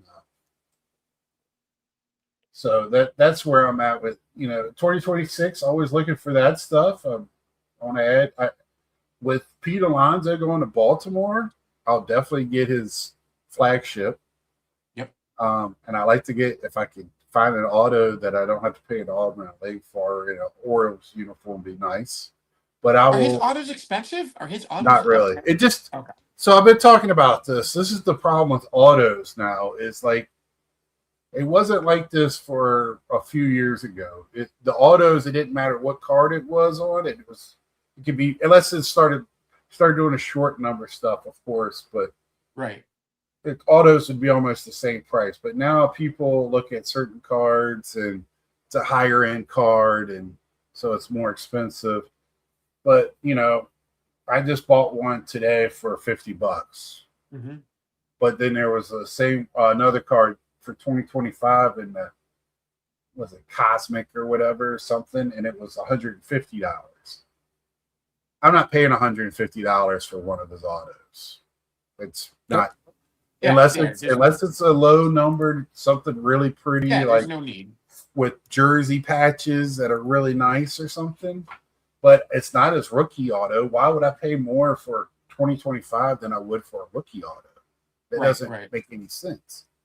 So if you're looking at it, to me, an auto is an auto. It's the same DNA. It's supposed to be. Sure. In theory, Yeah. it's the same guy autographing it. So, but same way with David Wright. I could find David Wright stuff is usually cheap, but when you start getting the flawless and NT flawless and the higher end top stuff, definitive or whatever they're called, and all that stuff, it could get pricey. 450, 500, which I'm not paying for that. No. I think I'm up to like 34 autos for Pete. I don't know how many Davids I got. My Johnny Bench auto collections get like to 30. Wow. So I want to work more on my Johnny Bench. It's tough finding Johnny Bench PSA graded cards that are worth buying. I found that out. Autos or just any card? Any card. I'm trying to work on his run. His run. I think I remember when Ray did his. I think he said the 81 was like really hard to get. Yeah, I can How find long does them. his run go into? How many years? Up until what point? Is it literally until the end of his career? Yeah. 68 to 83. So literally, the Johnny Bench was my first card I ever bought at a national. Okay. So I bought it as a 7. I think I paid $275, $264, and now it goes for way more. I'm so glad I bought it when I bought it. That same national, I paid $425, I think, for my Griffey auto, and I bought a nice Harper auto, which I sold when he went to Philadelphia. I got rid of all my Harper stuff. What Ed did with Soto, I did with Harper, so I understood what was going on. So yeah, you go to Philadelphia, they're dead to me. So I did that. So 2026 is kind of looking for that stuff. But I just You mean this guy? Just for Ed, wherever he is. Oh, he'll watch it later. Well, I don't know if he'll watch it. After he's learned how to run it in double or double time, now he watches more videos. So. I think that's how you got to listen. 2.5 speed for life. Yeah. So that's 2026 is going to be more 2025 for me when it comes to collecting. I'm like y'all. Can I ask a question? Can I ask a question, Scott? Yeah. And this might be worthwhile to all of us to ask, because I want Carlisle to be able to get his almonds and pistachios. I think it's important to me that he gets them. And it'll also give me a chance to refill this. By the way, I can hear you. I've got extended. Yeah. But here's a question. This is something I was thinking about the other day. And you actually indirectly answered the question, but maybe there's more to it. Obviously, you're not going to be doing the weekly lives going in 2026 and focusing your attention elsewhere. So hobby-wise is one thing, because that can be fluid. To me, I can have a plan in January. It can totally change by June, by August, whatever. Plans change. So I'm actually going to be more open ended. I have certain things that I'd like to do that I'll try to prioritize, but it depends. I'll go with the flow depending on how things go as the year goes by. One thing I'm sitting down this week because I've got this week off and next week off. So I've got those 2 weeks off at work. So I'm working on some stuff around here, but I'm also going to be thinking a little bit, especially when I finish my year end thing. I want to tweak some stuff on my channel. Don't worry, the lives will be continuing. It is the longest running episodic, whatever it is, we don't know. So it continues. I got to get to 2,000 days, and then we keep going beyond that. And whatever makes Eric's life more difficult, that's what we're going to do. I don't do it for me. I do it for Eric. I do it for his family. I do it for Florida Man. I do it for all the people. And we're going to have a kazoo parade. So if we're going to have a goddamn kazoo parade, the channel cannot be interfered with. The live's got to happen the way it's going to happen. But there's certain things I want to do with some video stuff that I'd like to try. And I'm still percolating on exactly what that's going to look like. Like the live is a standard. That's the flagship as far as I'm concerned with my channel. That's the standard. The podcast I'm still enjoying doing. We're having a good time with that. I think that's going to keep rolling on the way it is. So I've got those two things that are kind of locked down. Everything else is open to interpretation. I'm still working on exactly what I'd like to do. So is there anything you have in mind for that you'd want to be doing on your channel for 2026?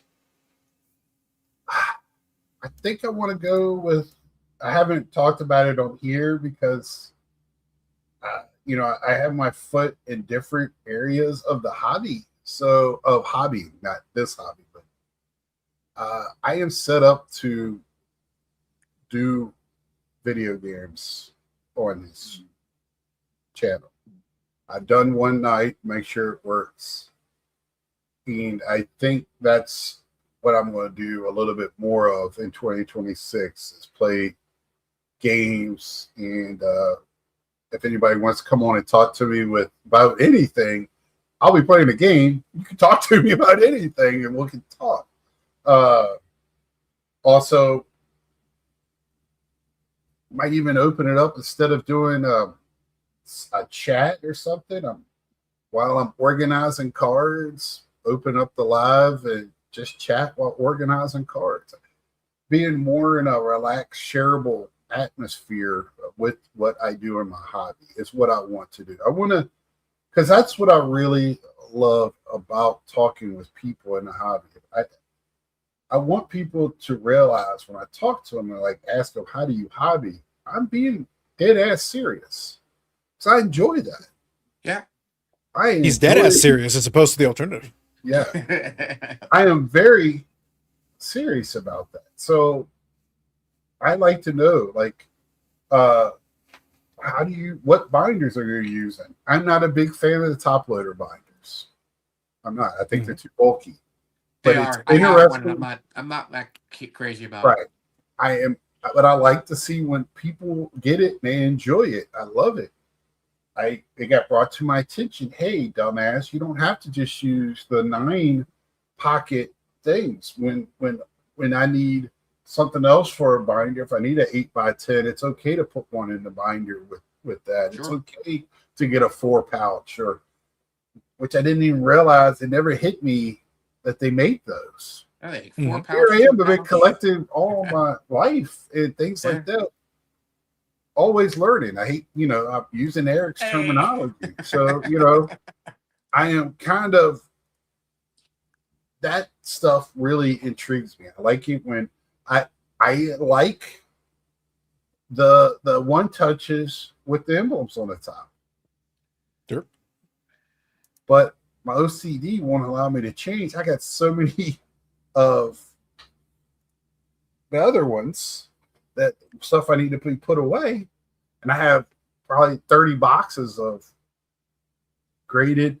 And graded cards, I'll take anything. I want the card, but when I'm buying those, to me they're a little expensive on the expensive side to get them in a large. I need a large bulk quantity, and then I think it's cool to have the late. I think that's the coolest idea, but it's just a little. I love it. It's a little too expensive for me when I could just get the other ones and keep them in what I already have. Can you even get is it just 35 point or 55 point? Do they make thicker ones for those? Yeah, they make up to 100. Just like you did for okay. Yeah. Yeah, that type of thing I really like and share. I really do. Well, it's nice because they had a 50% off sale like the week of right. I think right before Christmas they had a 50% off sale. So I went and I got a bunch of off sizes, like because I usually buy the 35s because that's what I usually have mostly. But then I was like, you know what, I'm gonna pick up some other because then I get a card in. I'm like, oh, I want to put this in a in a Mag Pro, but I don't have the right size. So I bought like 4 of every size that they make just to Right. have. And I should have bought more when they were 50% off. I should have bought Well, probably should have was doubled what I bought. that with Zion? Direct, yep. Yep. So, but so our friend Mr. Fisher Bike, Jason, on our group chat said he was having a problem with that. There was something about a month or two ago where they had something where the Mag Pros were like a How much percentage you off. bought? You got more? But it was misleading. He was correct about it. It was very It was misleading. very because I read it several times. Yeah, it was very misleading. And you didn't get the discount until you went to pay for it. I was like, well, wait a minute. This is weird. Yeah, that was a little strange. Because I almost bought, I was going to buy a large amount and go, okay, I'm going to go down this road. And I was like, I read his post, was right at the same time. And I was like, because they give you bulk discounts anyway when you buy, I think, you can buy 1, you can buy 5, 10, 20, 25. Like, so the price goes down a little bit as you increase, Right. the number you buy. And I think they like made that part. Yeah, it was a little sketchy. He definitely was on point with that. And I think so So with those, would Eric put the card upside down and nose, or how does that work? If Eric got one of so I think if we offered the Mag Pro option, I think Eric's head might actually explode. Okay. Again, tremendous content. Tremendous content. That is, Scott, what will get me to 1 million subscribers. That one video. Right. That one video. The billions of views will translate. Yeah, like listen, at that point it will be, I will have a button and I will be able to activate the Kazoo Parade on command. It's going to be incredible. Right. There's going to be levels to this guy.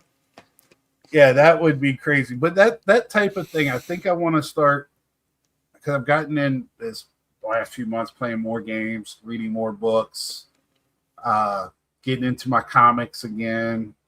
Comics. Yeah, I love Batman.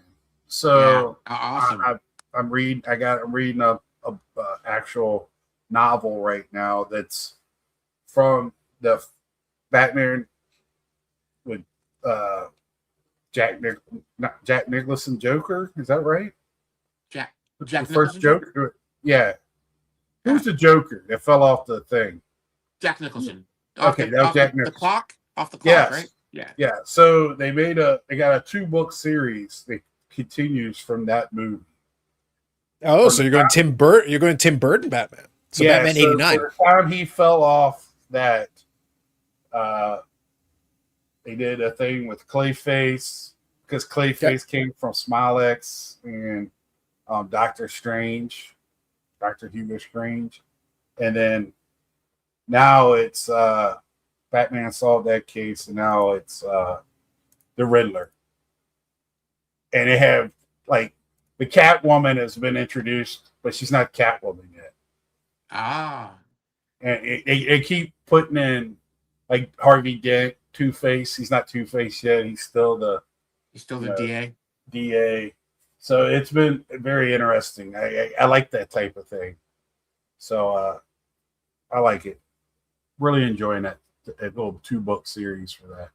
So just trying to get into. I have a lot of stuff. I have a lot of comic books I need to read. I have. I got a lot of physical media here. So yeah, I miss the comic books, man. I miss comics. So one of my favorite cartoons as a kid, which got me really into sci-fi and really love. I don't know if I would love Star Wars if it wasn't for Star Blazers. There are Star Blazers. Yeah, so yeah, which in Japan it was the Yamamoto, but they couldn't name it that in the U.S. because of the boat, the Japanese boat. But love Star Blazers. They went on to be, the same people made Transformers. So, Voltron. I mean, Voltron, so I love Voltron as well.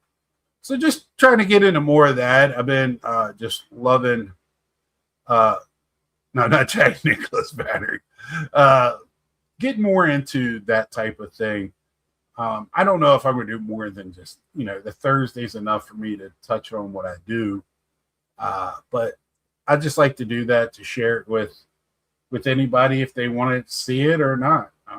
But again, this YouTube, and I stress this to people, it's just as much for me as it is, or more for me than it is for anybody else. It's catalog things, having my dad on, look back and see what friends I've had, just things they've done in the past.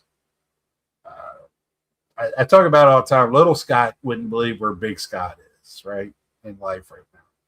Now, would I ever guessed I would have lived in Iowa for 8 years and all that? No. But like when it comes to hobbying and having the collection I have now and being able to play video games and don't have to sit there and stress about trying to get to Blockbuster to rent something or, Oh, those are the that type of days. stuff. Yeah. So, do you like Doctor Who as part of sci-fi? I am not a great Doctor Who fan. I tried to watch it, and I don't want to say ridiculous because that's not, because if somebody else likes it, I don't want to call what they like ridiculous. But the show to me was a little far-fetched for me. When I say I'm more of a like, I love V. I was just looking like, Dude, when V. when that came out back in the yes. 80s, That was dude, that was awesome. I have 4 or 5 different variations of Buck Rogers. And he just passed away. He just passed away. I have the actual the guy that played the original Buck Rogers. I have his movie on VHS, which was from the 50s or 60s. Yeah, the 50s. Yeah. It was back in So maybe that type of, I like the space opera stuff. I really do. But again, Batman. But yeah, go ahead. I'm sorry. No, I was going to say, I think you gave a pretty thorough answer. I'll assume it's going to be a little bit more loosey-goosey, but I did ask the same question to Hitman.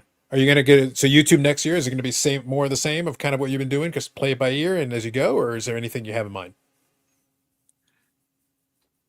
Just in terms of videos you're making and things you're doing, are you going to just keep doing your thing the way you're doing it right now? Or are you going to change anything up, or any thoughts for that? Or do you just kind of play by ear? Is that for me? Yeah. Yeah. Oh yeah. I'm sorry. Yeah, Scott gave a thorough answer, so that's why I was asking you. No, I'm like Django Fett once said, I'm a simple man trying to make it in the universe. Sure. Man. I'm not changing anything up. I just do what I do, man. That's I don't plan on it. Again, if something hits me, I might do it, but like right now, I'm just gonna continue doing what I'm doing. I gotta put it in for you for 2025. Yes, I'm glad you got that card and some other card, but the room. Oh, the room. Yeah, the room is definitely the W. Yeah, dude. Thank you. Yes. It's been a long time coming, and a lot of work went into it, and I love it. This is I'm always looking at stuff around. I always see something different. It's my escape. It's my escape. And it's definitely. I'm glad you brought that up because it was definitely a cool. I mean, it's bittersweet because my son moved out, for me to get the room.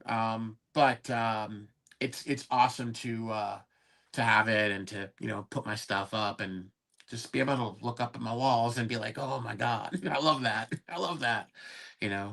Constantly tweaking. But yeah, thank you. I appreciate that. I think that's so. fair. I mean, for you, Carlos. I mean, so you used to do like other like physical media at one time. You do your watches. Do you ever think of you have another channel? I do for wrestling. Do you ever think about talking about anything else or? You mean like Friday where we talk about everything else? Well, you don't really get into physical media or watches or, you know, Mhm. I mean, I know there is a watch community because there's Oh, another. Scott, if I went into any of those things, it's if I switched back to any of those because in the archives there's videos for some of that stuff. If Right. I went back and I had kept going down that path, the channel would have 10 times as many subscribers. It'd be hilarious because obviously there's bigger niches on that. Mhm. Um, that's part of the reason I like the wrestling one is that it's not monetized, it's not set up to do anything. It's just kind of doing its own thing. That means I get to do whatever I want in whatever timing I want or whatever. The other channel, I still do whatever I want, but it's at the same time, I have a Friday Live, I have a podcast thing that I do. So there's a little bit of structure in there. The other one, there is no structure. I'm not guaranteeing videos in any cadence. They appear. But even then, this past year, I've had almost 50 videos on there. So for something that's just, I do it whenever I feel like and I'm just screwing around, it's still 50 videos and then like almost another 200 on the main channel. And then I do the stuff with AMG, which is a separate thing. Well, there's another 50 videos there. So I've made like 350 videos this year, Scott. Like Wow. it's a crap ton of videos over Yeah. 3 different One a channels. day, man. One a day. Yeah, and it's still my side gig of side gigs. So there's like it's not my job really. It's I've got the day job. So for me, I could do videos on that stuff, but it's almost the same problem as the card thing. I don't enjoy making videos on that stuff as much, like stuff I actually get. I spend a lot of time talking poetically about it. I bought it for my reasons, but I don't need to sit there and explain those reasons to you. So it's kind of like I like having it, and even then, I'll still buy some of that stuff. Watches is tough because you want to talk about cards being expensive. Most of the watches that I want are Yes. like $5,000 and up, 10 Yeah. grand and up. So Yeah. if I get one, Scott, I will make Eric do a kazoo parade because it's fucking expensive. Like Right. it's going to cost me like $10,000 to buy the damn thing, and you Right. better believe there'll be a kazoo parade for that. Right. Yeah. That's I don't have any cards that I'm going to spend $10,000 on. I don't care what it is because I don't need anything that costs that much. right. Do you have a watch collection? Do you have a watch collection? I do. I do. Okay. Yeah, Very cool. I used to do when I was in my early 30s. I was able to buy because then I still had I had disposable income, but I focused it on that. Right. I was still collecting cards, but at that time, that's when I bought my Omega. It's one of my favorite watches that I have. I actually own I technically own 2 Rolexes, Wow. but I got all pre-owned. Basically, Carlos Senior has one of them, and then I've got the other one. I got a birth year watch, which is something that I wanted. That was the Rolex that I have is actually an '83, so it's birth year for me. That's So cool. so that's why I kind of like the and I love and at the time it was about because it was already pre-owned. At that time it was like 2,400 US, which is a lot of money. But Right, then right. go get one now. I know. But- I was gonna say 83. That was. but a lot of also, money. Now like- it's When it's pre-owned, you don't have to like almost apply to be in the line to buy it, right? Oh yeah, Yeah. that only became an issue. So Scott, up until only a couple of years ago, you could walk into the Rolex shop or boutique and get anything you wanted. It was only maybe about 10 years ago that suddenly the sports watches, the Submariners and those would suddenly, oh Right. yeah, well we got a wait list. It's like, dude, I remember in the early 2000s, you could literally walk right in. If you've got the cash, you put the cash on the table, they hand you the watch. There was no wait list. Right. The only question they have is, do you have the money or not? That was the only question. So we got Daniel 4619, which is Ty. Are you working on any sets, Carlos, or did you complete them? The 2. I'm finishing. So my plan is to finish this year. I'm doing a set of the 96 Topps Finest gold refractors. wow. There are 47 in the gold because they split it that year. They split it up into bronze, silver, and gold. So the gold one is part of the subset checklist. You can get that. There's 47 cards on it, including the Griffey, including the Bonds, McGuire. All the top guys are in there, and Ray Ordonez. Gotta love Ray Ordonez. So you've got them all on there. But it's 47 cards, and I have 43 or 47. Wow. And I have the Griffey, I have the Bonds. I'm missing like Biggio. There's actually 2 Chipper Jones. I have one of the 2 Chipper Jones. I'm missing the other one. And then there's 2 other guys whose name is escaping me. But the main guys I've got. So I 4 can't more, and I finished. 4 more, and I finished the gold refractor set. So that'll for that one I'll do a video. For that one I'll do a video the whole set when it's done because I think it's worthwhile. I'll go through them all. Totally. Yeah, so that one. 63 Fleer baseball. I'm doing that on the PSA set registry. Wow. So for that one, I need maybe about 25 cards, 67 cards in the set. I need about 25 or so. I've got Koufax, I got Clemente, I've got Willie Mays. There's no Mantle in that set, which keeps the price down. But there's still some great, Bob Gibson is in it. There's some great Hall of Famers in it. Yeah. Nice cards. So I want to finish that one eventually. So those are really the only sets I'm working on right now, along with But if 53 Mickey Bowman Mantle's Color. not in it, it doesn't count. From what I understand. Well, listen, I like to think as Mickey Mantle is a rich man's Willie Mays. Well, that's right. Yeah. What I love is every time you do that one, Scott, my favorite thing is I understand where you're getting at, but if you stop at the end of the 50s, Willie Mays' stats are all better than Willie Mays's. All of them. Now, Willie Mays continues to play great into the 60s. His greatest seasons are actually in the 60s. So he continues to be great, so that he continues to be. By that point, Mantle is starting to decline.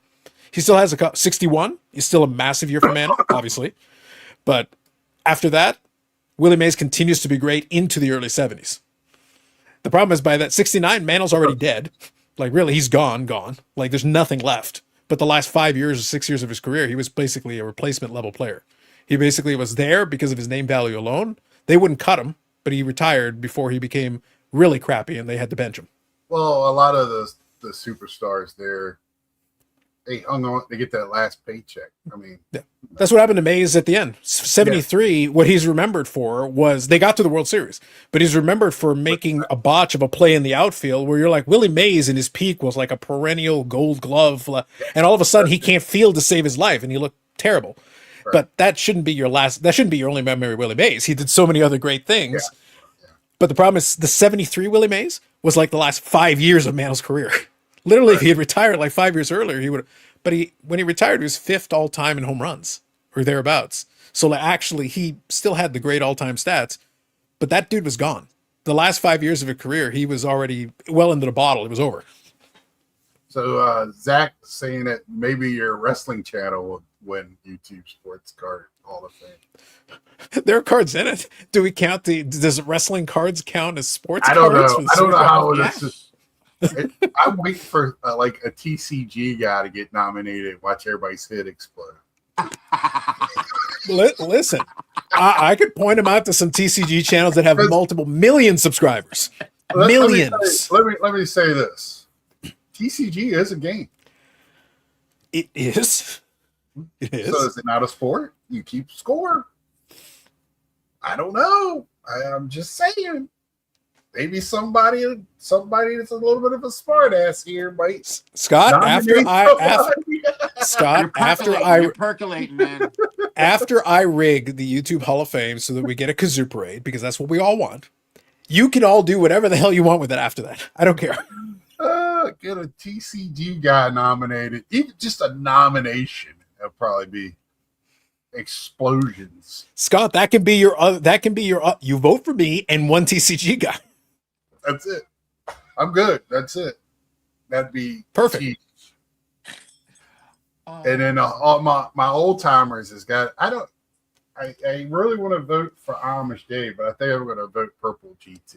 I think so, but we'll have to wait. Well, you're talking about for the Veterans Committee kind of list thing or whatever. Yeah. Can't you do multiple? I think I 3, can't right? remember. I thought it was one. No, I'm pretty sure you can do a couple. I I'm thought sure it you can do was a 3. couple. Yeah, you can confirm with Brad, but I'm like 95% sure you can do a couple. I think it's like 3. I think to him point, I think it's like 3 or 4. Yeah, Something like that. I'm pretty sure it's 3. Yeah. So I think that's fine. You can do both of those if you want. Yeah. Well, I think we're gonna end. This has been a good one. 2.5 hours for me. That is. We're trying to get you to. We're trying to go out on a bang here, Scott. The weekly era is ending, and that's why. Zach Hey man, says I'm trying to bring a little extra. I'm bridging the gap. It's not going to get to my live stream, but I'm bridging the gap here. I'm giving Big Scott a big send off to the weekly era. Yeah, I mean, like I said, there will be plenty of Big Scott in 2026. I'm just going to do a little bit more on my terms. I'm not going to keep myself on a strict schedule. And I want to have, when I come on, I want to have something to say not to matter, but just something to say for myself, you know. It's just hard for me to put in words, and I'm a little sad, but also it's like little relief too. I was And just I'm gonna- I was just gonna say relieved. Do you feel relieved? yeah, it is, Yeah. and I'm gonna miss everybody on these nights. But I think when I do come on and talk, it'll make it that much better as well. Yeah. And it might not be necessarily Sunday night. I really honestly was thinking Saturday night, and just for one thing, I can do it whenever and whoever. I think if you're gonna do Come on. Saturday night, you should do it at like 10 p.m. Eastern. I don't think there's anything on. I can do whatever. For me, I'm not worried about what's on. It's more. No, Scott, there's a reason. There's a reason I picked that time slot. The chat will get it. Don't worry. You continue. As you were saying. Is there something I'm missing? I guess it is. Oh, we'll talk about it after. Don't worry. The chat will get it. The chat will get my reference. Carlos is like we were just getting warmed up. Yeah, that's true, Ty. See, Scott, that's the problem with Sundays. They ain't long enough. This should be the new norm. Yeah, I know, and that's another thing. And that's why I would like to do Saturday, just so I can, if I want to, I can be on later, even come on earlier. Yeah. Ty gets it, Scott. Ty gets it if you read the chat. Oh, okay. I don't give a shit about him. He's also on tonight. I'm sure he's doing Fanatics thing tonight. So. No, that's why I picked that. It's like Saturday's 10 p.m. I don't think there's anything on. I think if you just go right there, you're unopposed. You're fine. Yeah. So thank you, Ty.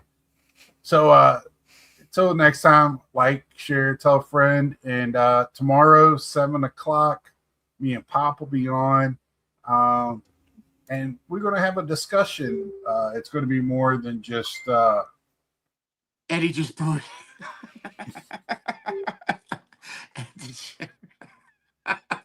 I'm gonna.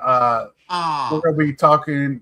We're gonna actually have a subject to talk about, tomorrow about because my team stink and his team stink. So we're gonna be talking about that. So until next time, see ya.